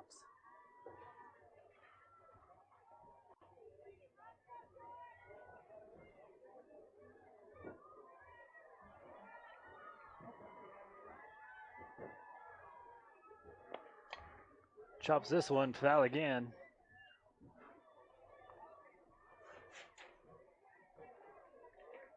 Yeah, I'd like to see the Bears get a little more rolling instead of wait for 2 outs.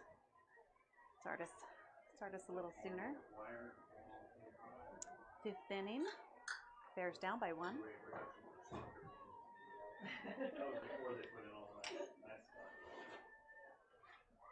All right, here's a 1-2 from Bate. And it's high for a ball. Ties the count up at 2. Well, we do appreciate that. With 1 out. I would find a way to. That's right. That makes it easy. So we have back on the mantle. He likes to stay at home and not have to leave and watch the game. This one in there, and she hits it out to right, and she'll chase it down, and there's out number 2.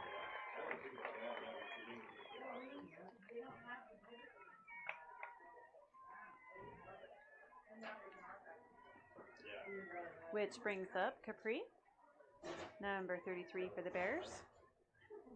2 for 2 at the plate today. A monster home run and a solid single. She's feeling very comfortable in the box today.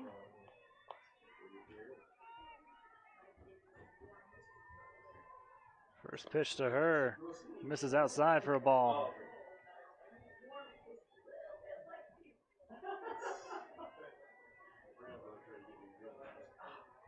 Again, Capri doing a great job, offense and defense. As this one hits the dirt and rolls for another ball. You know, Jordan Bates done a great job for the Dons. I know I've said that a lot this game, but man, she's working pretty hard out there.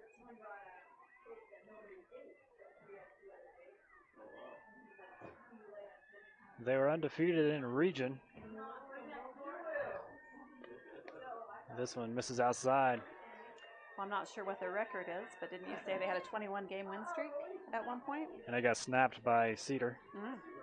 And that's where that ended. And they only lost by 1, I believe.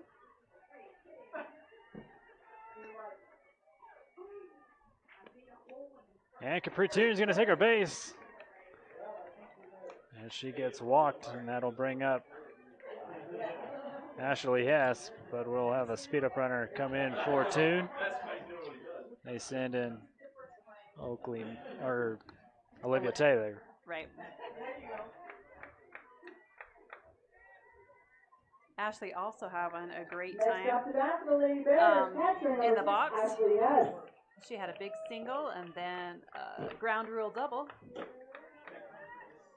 She's able to drive that ball strong and hard today, and the Dons are having a hard time keeping up with it. This one smacked high, and it's going to fall out of play.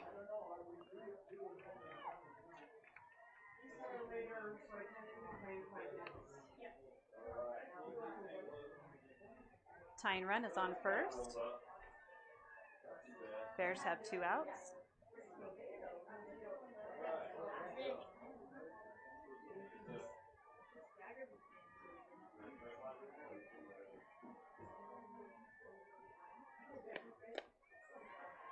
This one high. 1-1 the count with 2 outs, 1 on. The bottom half of the 5th.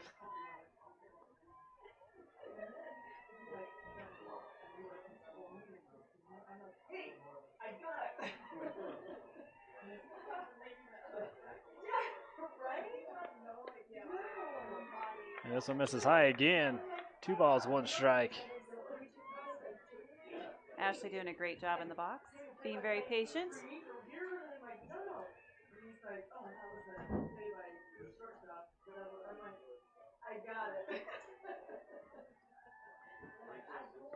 Another one from Bate. This one shot out to right center and put away.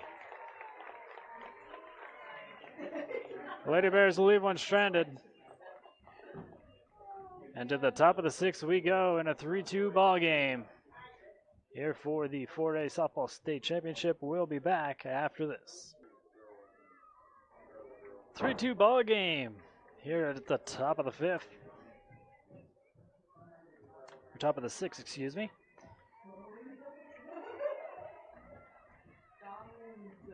First pitch starts off with a swing and a miss, strike 1. That's number 6, Amanda Mitchell, junior for the Lady Dons. She's 0 for 2 at the plate today.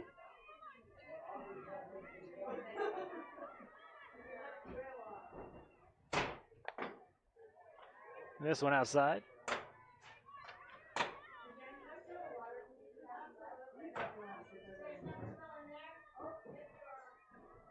There's a 1-1 from Toon.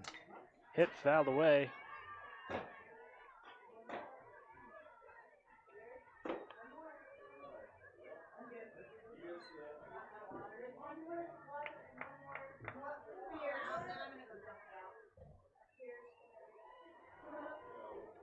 And another one shot back to Capri.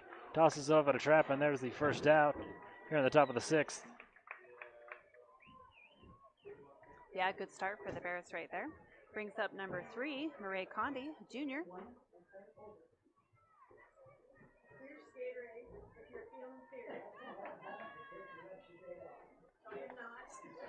That one's in there for strike 1.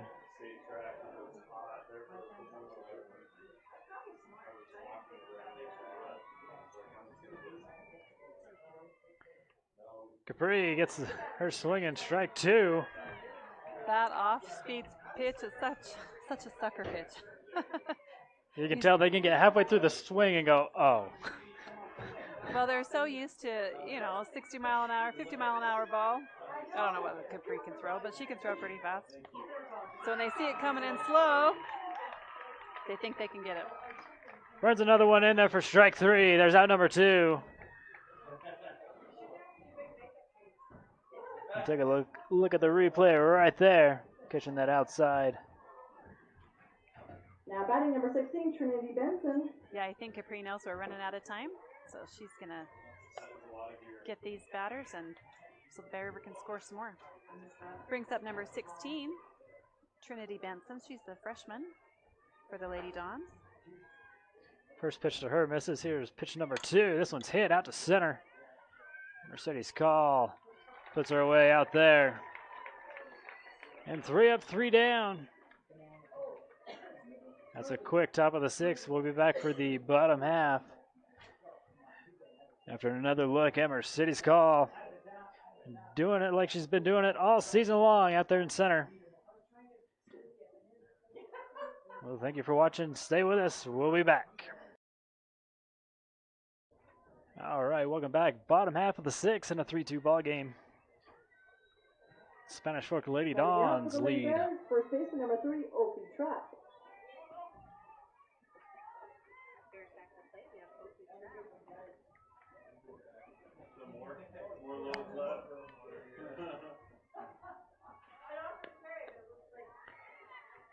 First pitch to Trapp misses outside for ball. This is Oakley's third plate appearance for the game.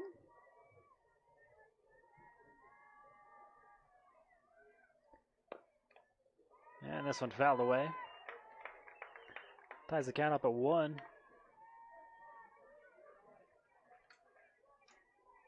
Trapp aggressive in the box, looking for a hit.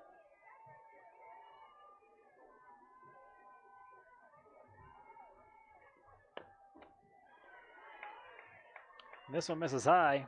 2 balls, 1 strike.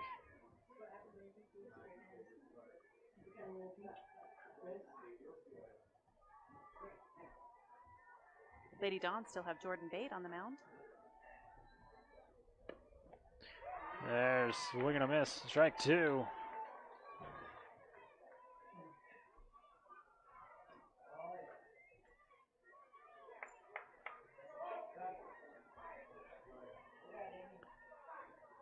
With no outs and no ons.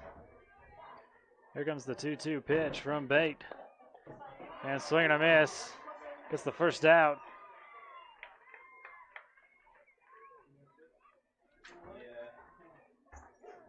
All right, looks like the Bears are going to change things up a little bit here. We've got Olivia Taylor going to come in and bat for Josie.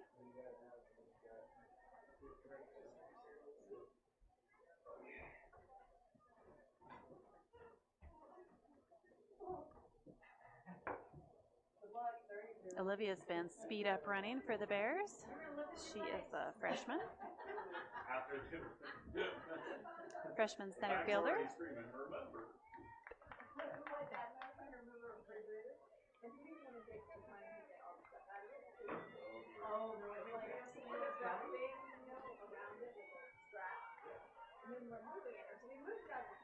First pitch to Olivia Taylor. And their first strike.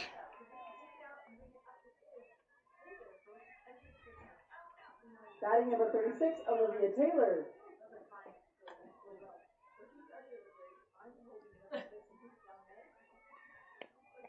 And there's a swing and a miss. Strike 2.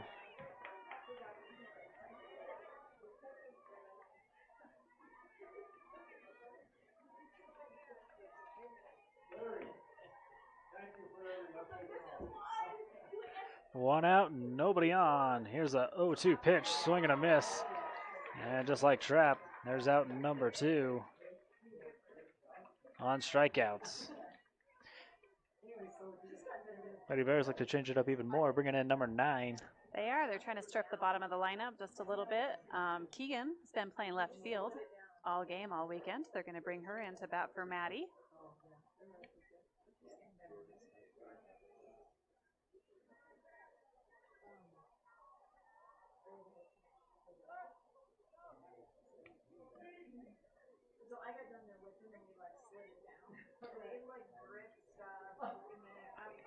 Gives Jordan Bate something new to look at. Yep, new blood right there.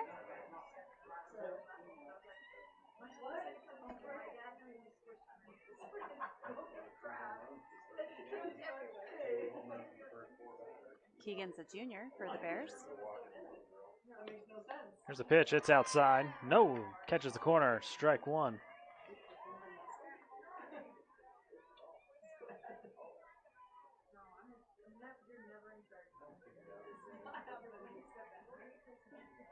Here's the 0-1 from Bate. There's a swing and a miss, strike 2.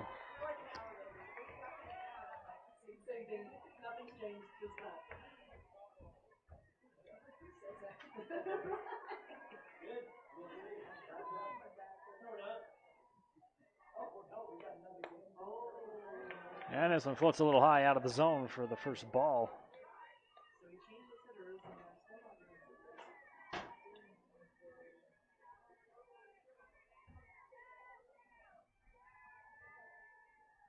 Here's a 1-2. This looks inside.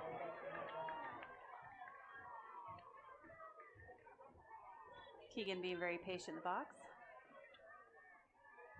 Waiting for that pitch.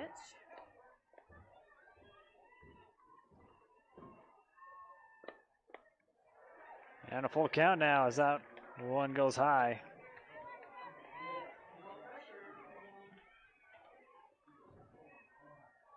Well, Bears have 2 outs, nobody on. Need to get something rolling right here.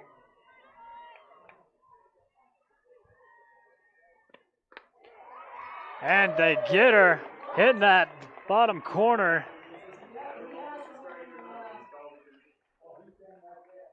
Take a look at the replay right here.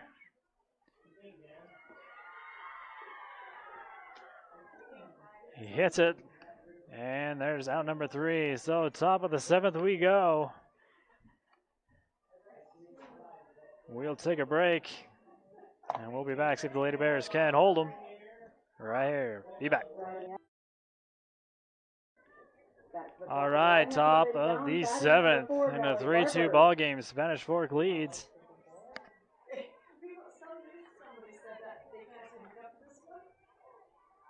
All right, Lady Dons starting at the top. Got number 4, Mallory Barber.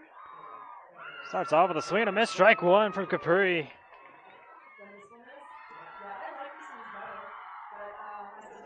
Mallory 2 for 3 at the plate today in this game.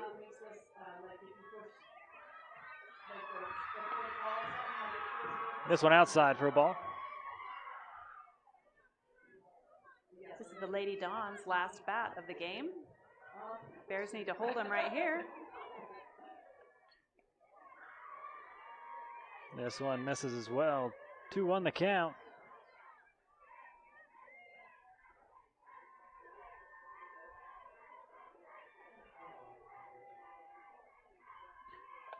That one looks good, and he is for strike 2. Ties the count up at 2. You know, Mallory's not seeing anything she likes in there. That's how we like it. This one popped up, and Bailey Tyre out in right field puts the first out here in the top of the 7th for the Lady Bears. Yeah, Bailey had a good jump on that one, so read it correctly and made the out. That brings up number 17, Gabby Backstrom. She's a senior for the Lady Dons. First pitch to her is hit over to Fox. And this one is missed. And there will be a runner on first for Spanish Fork. You know, Taylor did a good job reading that. Blistered it over there. I'm not sure what happened on first base there, but great play by Taylor. Now batting, number 2, Jordan Bate. And they're going to send her to second. The ball must have rolled out of play.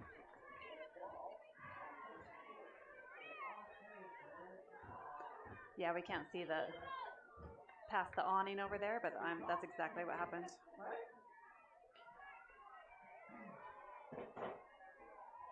So 1 out, runner on second. Yeah, it's Calvin.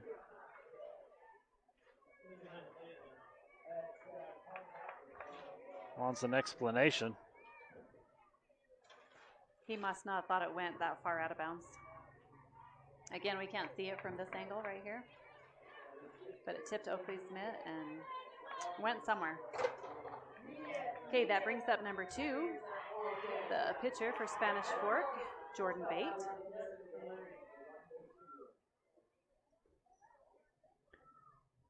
Now Coach Don is coming to talk about something.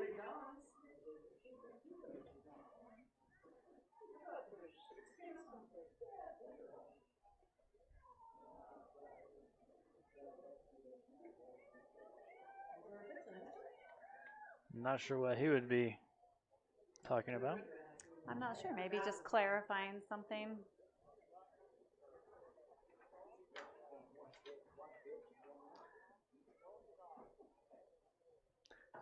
A lot of red out there in the stands today. Yeah, right. Yeah, no, these are the fun kind of games you come to where there's nowhere to sit. Stands are full, the fields are full, sidelines are full. Come to see a good game, and that's what Bear River and Spanish Fork have given him today. Here's a pitch back to the action, in there for a strike.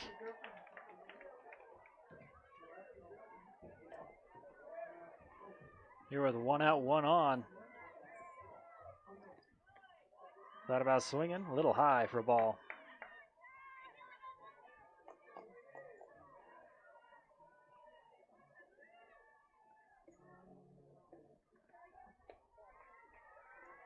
And this one misses as well. 2 balls, 1 strike with a runner on second and 1 out.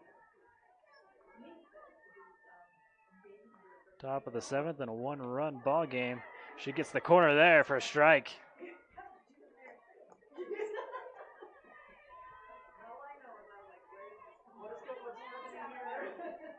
Yeah, it's been a great game today. Back and forth, back and forth. Consistently getting this in that corner as Capri Toon gets out number 2. You know, Spanish Fork is doing a great job at the plate today. That's only Capri's 4th strikeout for the game. Pitches this one in there for a strike. Which brings up number 10, Briley Rudd. She's a junior for the Lady Dons.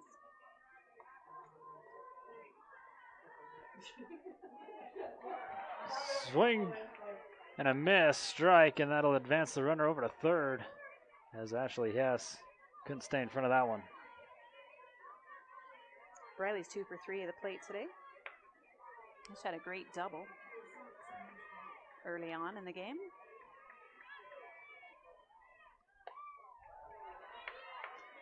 This one misses outside. 1-2 the count with 2 outs and 1 on third.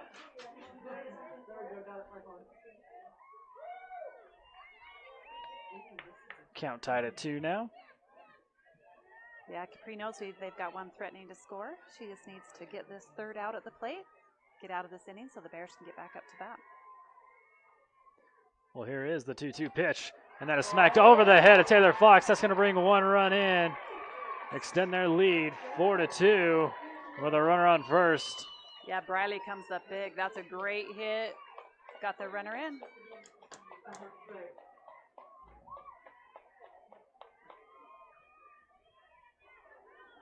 Which brings up Aislinn Sharp. She's also been great at the plate today. 14, Aislinn Sharp.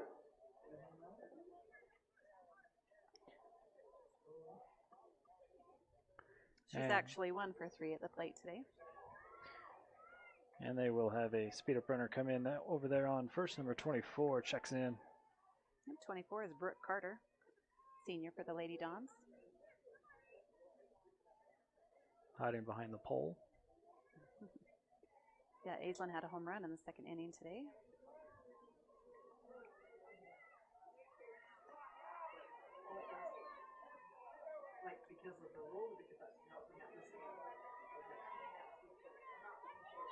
Bears have 2 outs. They just need to get 1 more here. There's a pitch. It drops out of the zone for a ball.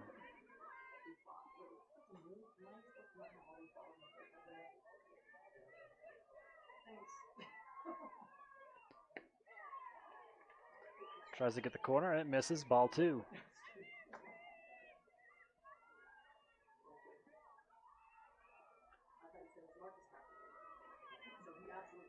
2-0 pitch. This one gets in there for a strike. Yeah, great job by Capri right there. Break it down. Picks up the things. Hom doesn't like that one. 3 balls, 1 strike. Oh, yeah.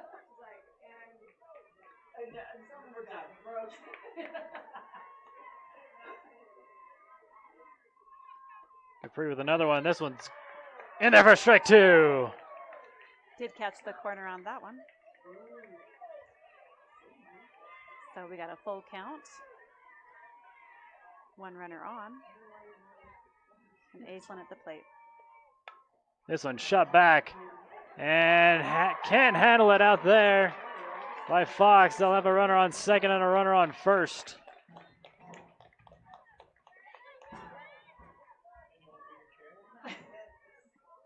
Aislinn hit it to Taylor last time she was up, and Taylor was able to get her, but not this time. And that brings up number 13, Lindsay Smith. She's a junior for the Lady Dons. First one to her is in there for strike one. Okay, Bears have 2 down. They just need to get one more out here. Swing and a miss. There's strike two.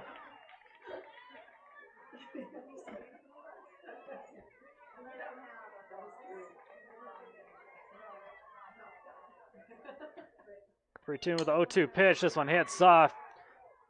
And a toss over to first. Here's the third out to end the top of the 7th. The Lady Bears will be at the plate in the bottom of the 7th in a 4-2 ball game here in the 4A State Softball Championship game. And don't go anywhere, everybody. We will be right back.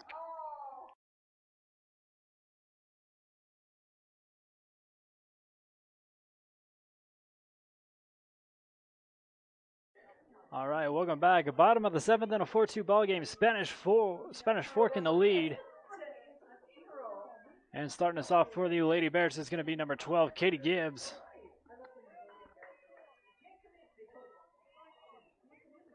Katie's a sophomore for Bear River.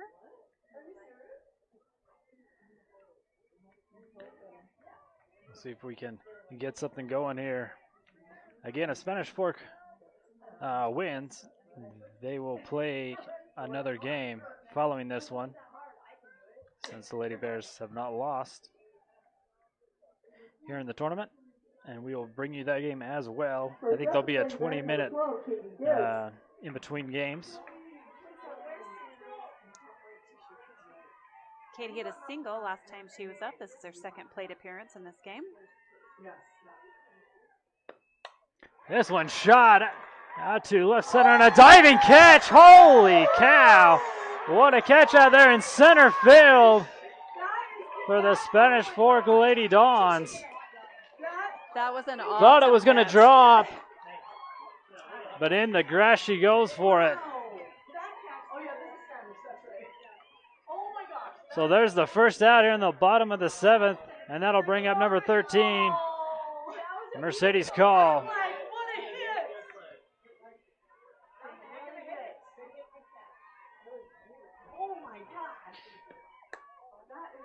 First pitch to Mercedes Call is a ball. That was a great catch. All right, Sadie had a monster hit last time she was up. Let's see if she can keep that rolling.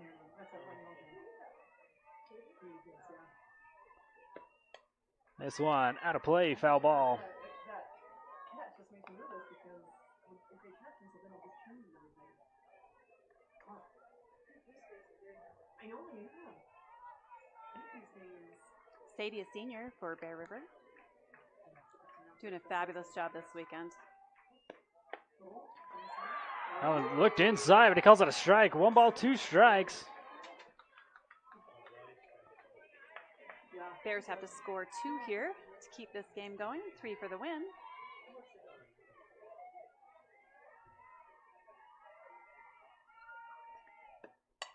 This one smacked over to second. She can't handle it. And Mercedes Call is going to be on base for the Lady Bears with 1 out. That was a good hard hit to Aislinn. Aislinn's an excellent second baseman. Put a little spin on that, and Sadie saved it first. For the Lady Bears, shortstop number 20, Taylor Fox. So with 1 on, 1 out, number 20, Taylor Fox, steps up to the plate. Katie Taylor has been a monster at the plate this weekend as well. She's 1 for 3 at the plate in this game. So she's due for a nice hit right here. Okay, what do we do here? Right. There's a pitch, shot foul down the first base line. Yeah, nice idea by Taylor right there. Again, wherever she hits it, she's going to hit hard.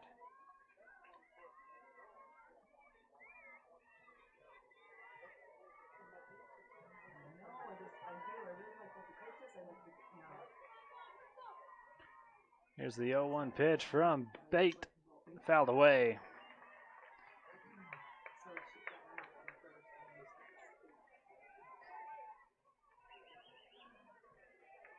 Bears have one on, one out. Taylor still in the box.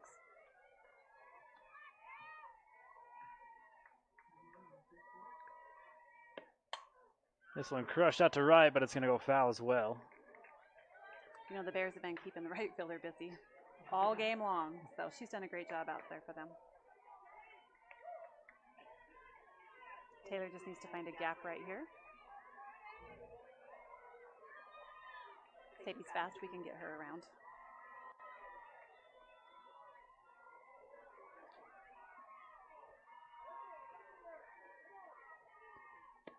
Another one to her. She hits this one out to center, and it's deep. And it's out of here! Up and over the fence goes the center fielder. Two-run homer. Two-run homer to tie this game up at 4. And another Sodafix home run for Taylor Fox. Again, Taylor is solid. Comes through when we need her. Man, she comes up big. With one out, the Lady Bears tie this one up. Bears only have one out. We just need to get some runners on, get them moved around. The game continues. And the meeting on the mound for Spanish Fork. As the pressure falls right back on them.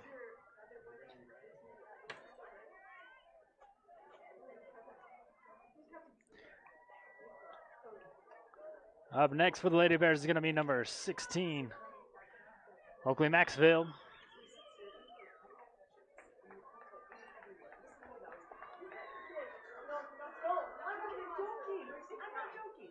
Hasn't been quite her day.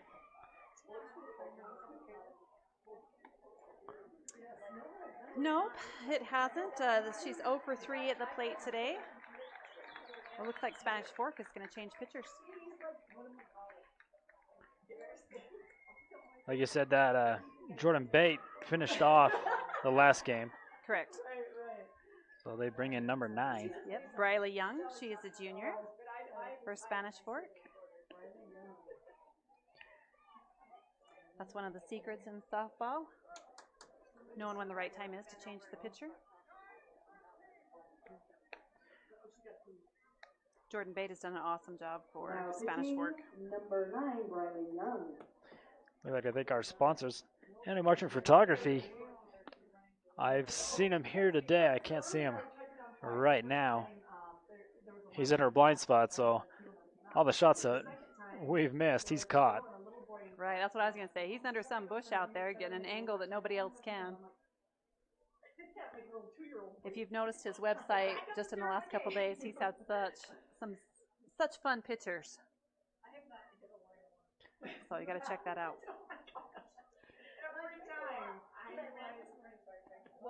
And again, remind you about the Pidom's monthly steak dinner tonight. Better call and get your spot. Okay, looks like she's warmed up, ready to go. Only one out this inning. It's the bottom of the 7th. Bears need to score one more to end the game.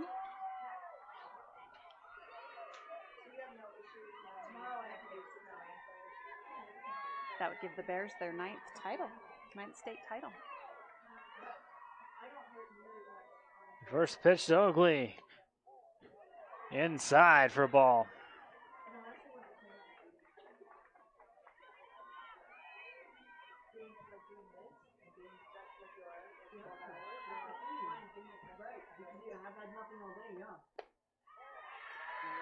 This one misses for a ball. 2 balls, no strikes. Okay, we just need a base hit right here. Oakley just needs to get on, keep the Bears rolling. Swinging a hit over to third. And over to first. There's out number 2. Here in a tie ball game. Brings up Capri. Capri is 3 for 3 at the plate today. One of those being a homer. She hit that one, bottom of the first. Well, she's actually 2 for 3. She did walk on her last one. But she's been on base every time. And Capri is a gamer. She is so good in these situations. This one looks good, and it is strike one.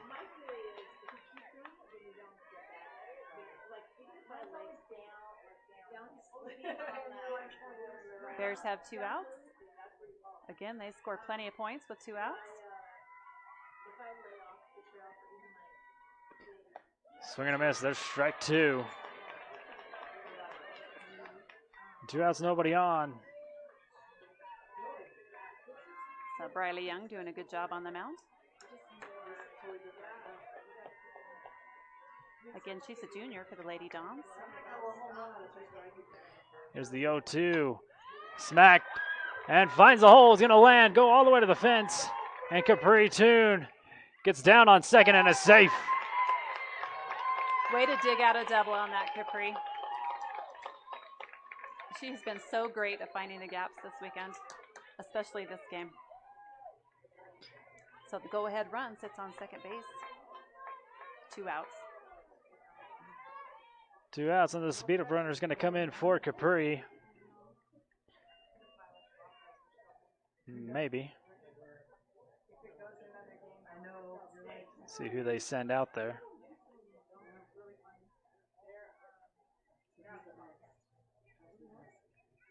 You know, these coaches are the master at subbing. They know all the combinations and ins and outs.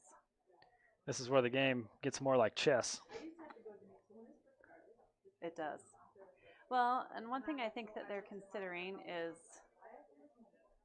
and I could be wrong, but you only get so many substitutions. So if they're considering playing another inning, we want to keep Capri in the game. Of course. So if that's an issue, then I think that they either have to find a new speed up runner, and that's what they're looking for. So that brings out Ashley Hess. If Cody were to go back in her one more time, I think Cody would have to stay in the game. Or excuse me, Ashley Mickelson.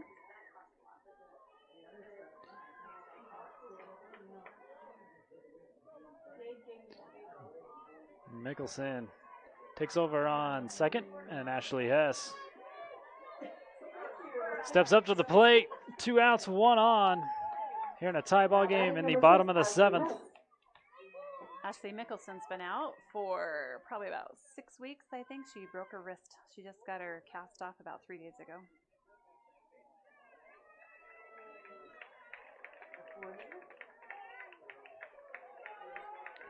And they're going to intentionally walk her. You know what? I was looking at my paper. And so a speed up runner will come in for Ashley Hess on first. Cody Gibbs will take the spot over there. So you'll have Ashley Mickelson on second, Cody Gibbs on first, and Oakley Trapp will be the batter. Again, another chess play. Yes, you know what? The head Don the head Don of the Lady Don. He's as smart as they come.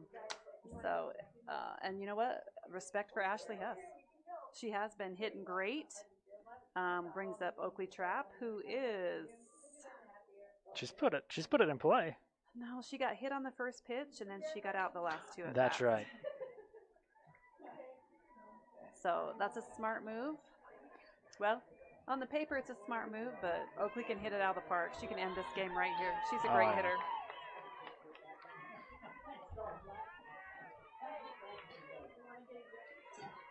One move can make him break you here in the state championship game.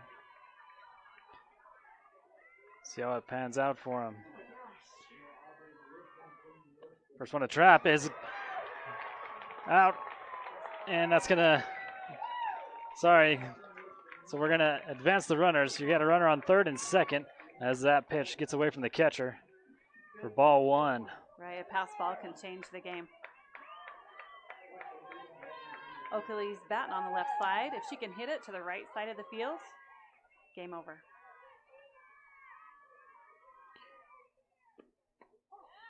That one's in there for a strike, catching the corner.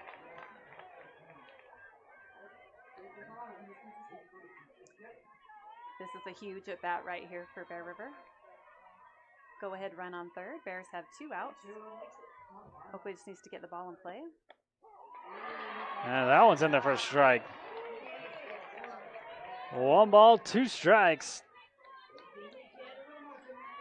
A winning run on third.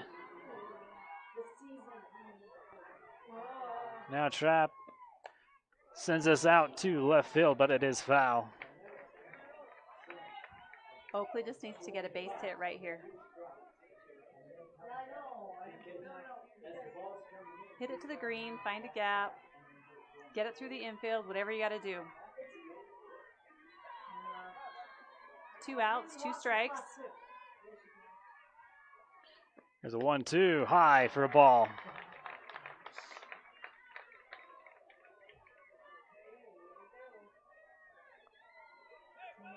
I think everybody's holding their breath out there. What's going to happen? What is going to happen? I knew it would come down to the last pitch. And this could be it right here, as this one misses outside. Full count, go ahead, run on third. Doesn't get any tighter than this. It doesn't. And honestly, if she gets out, we still have 1 more inning, but let's end it right here. We just need a single. Here's the full count pitch. This one hit. And zipped over to first, and there's the out. No, they call her safe! And the Lady Bears are going to be the 4A state champions. Spanish Fork is stunned. Such a close call. And the umps are leaving the field as quickly as possible.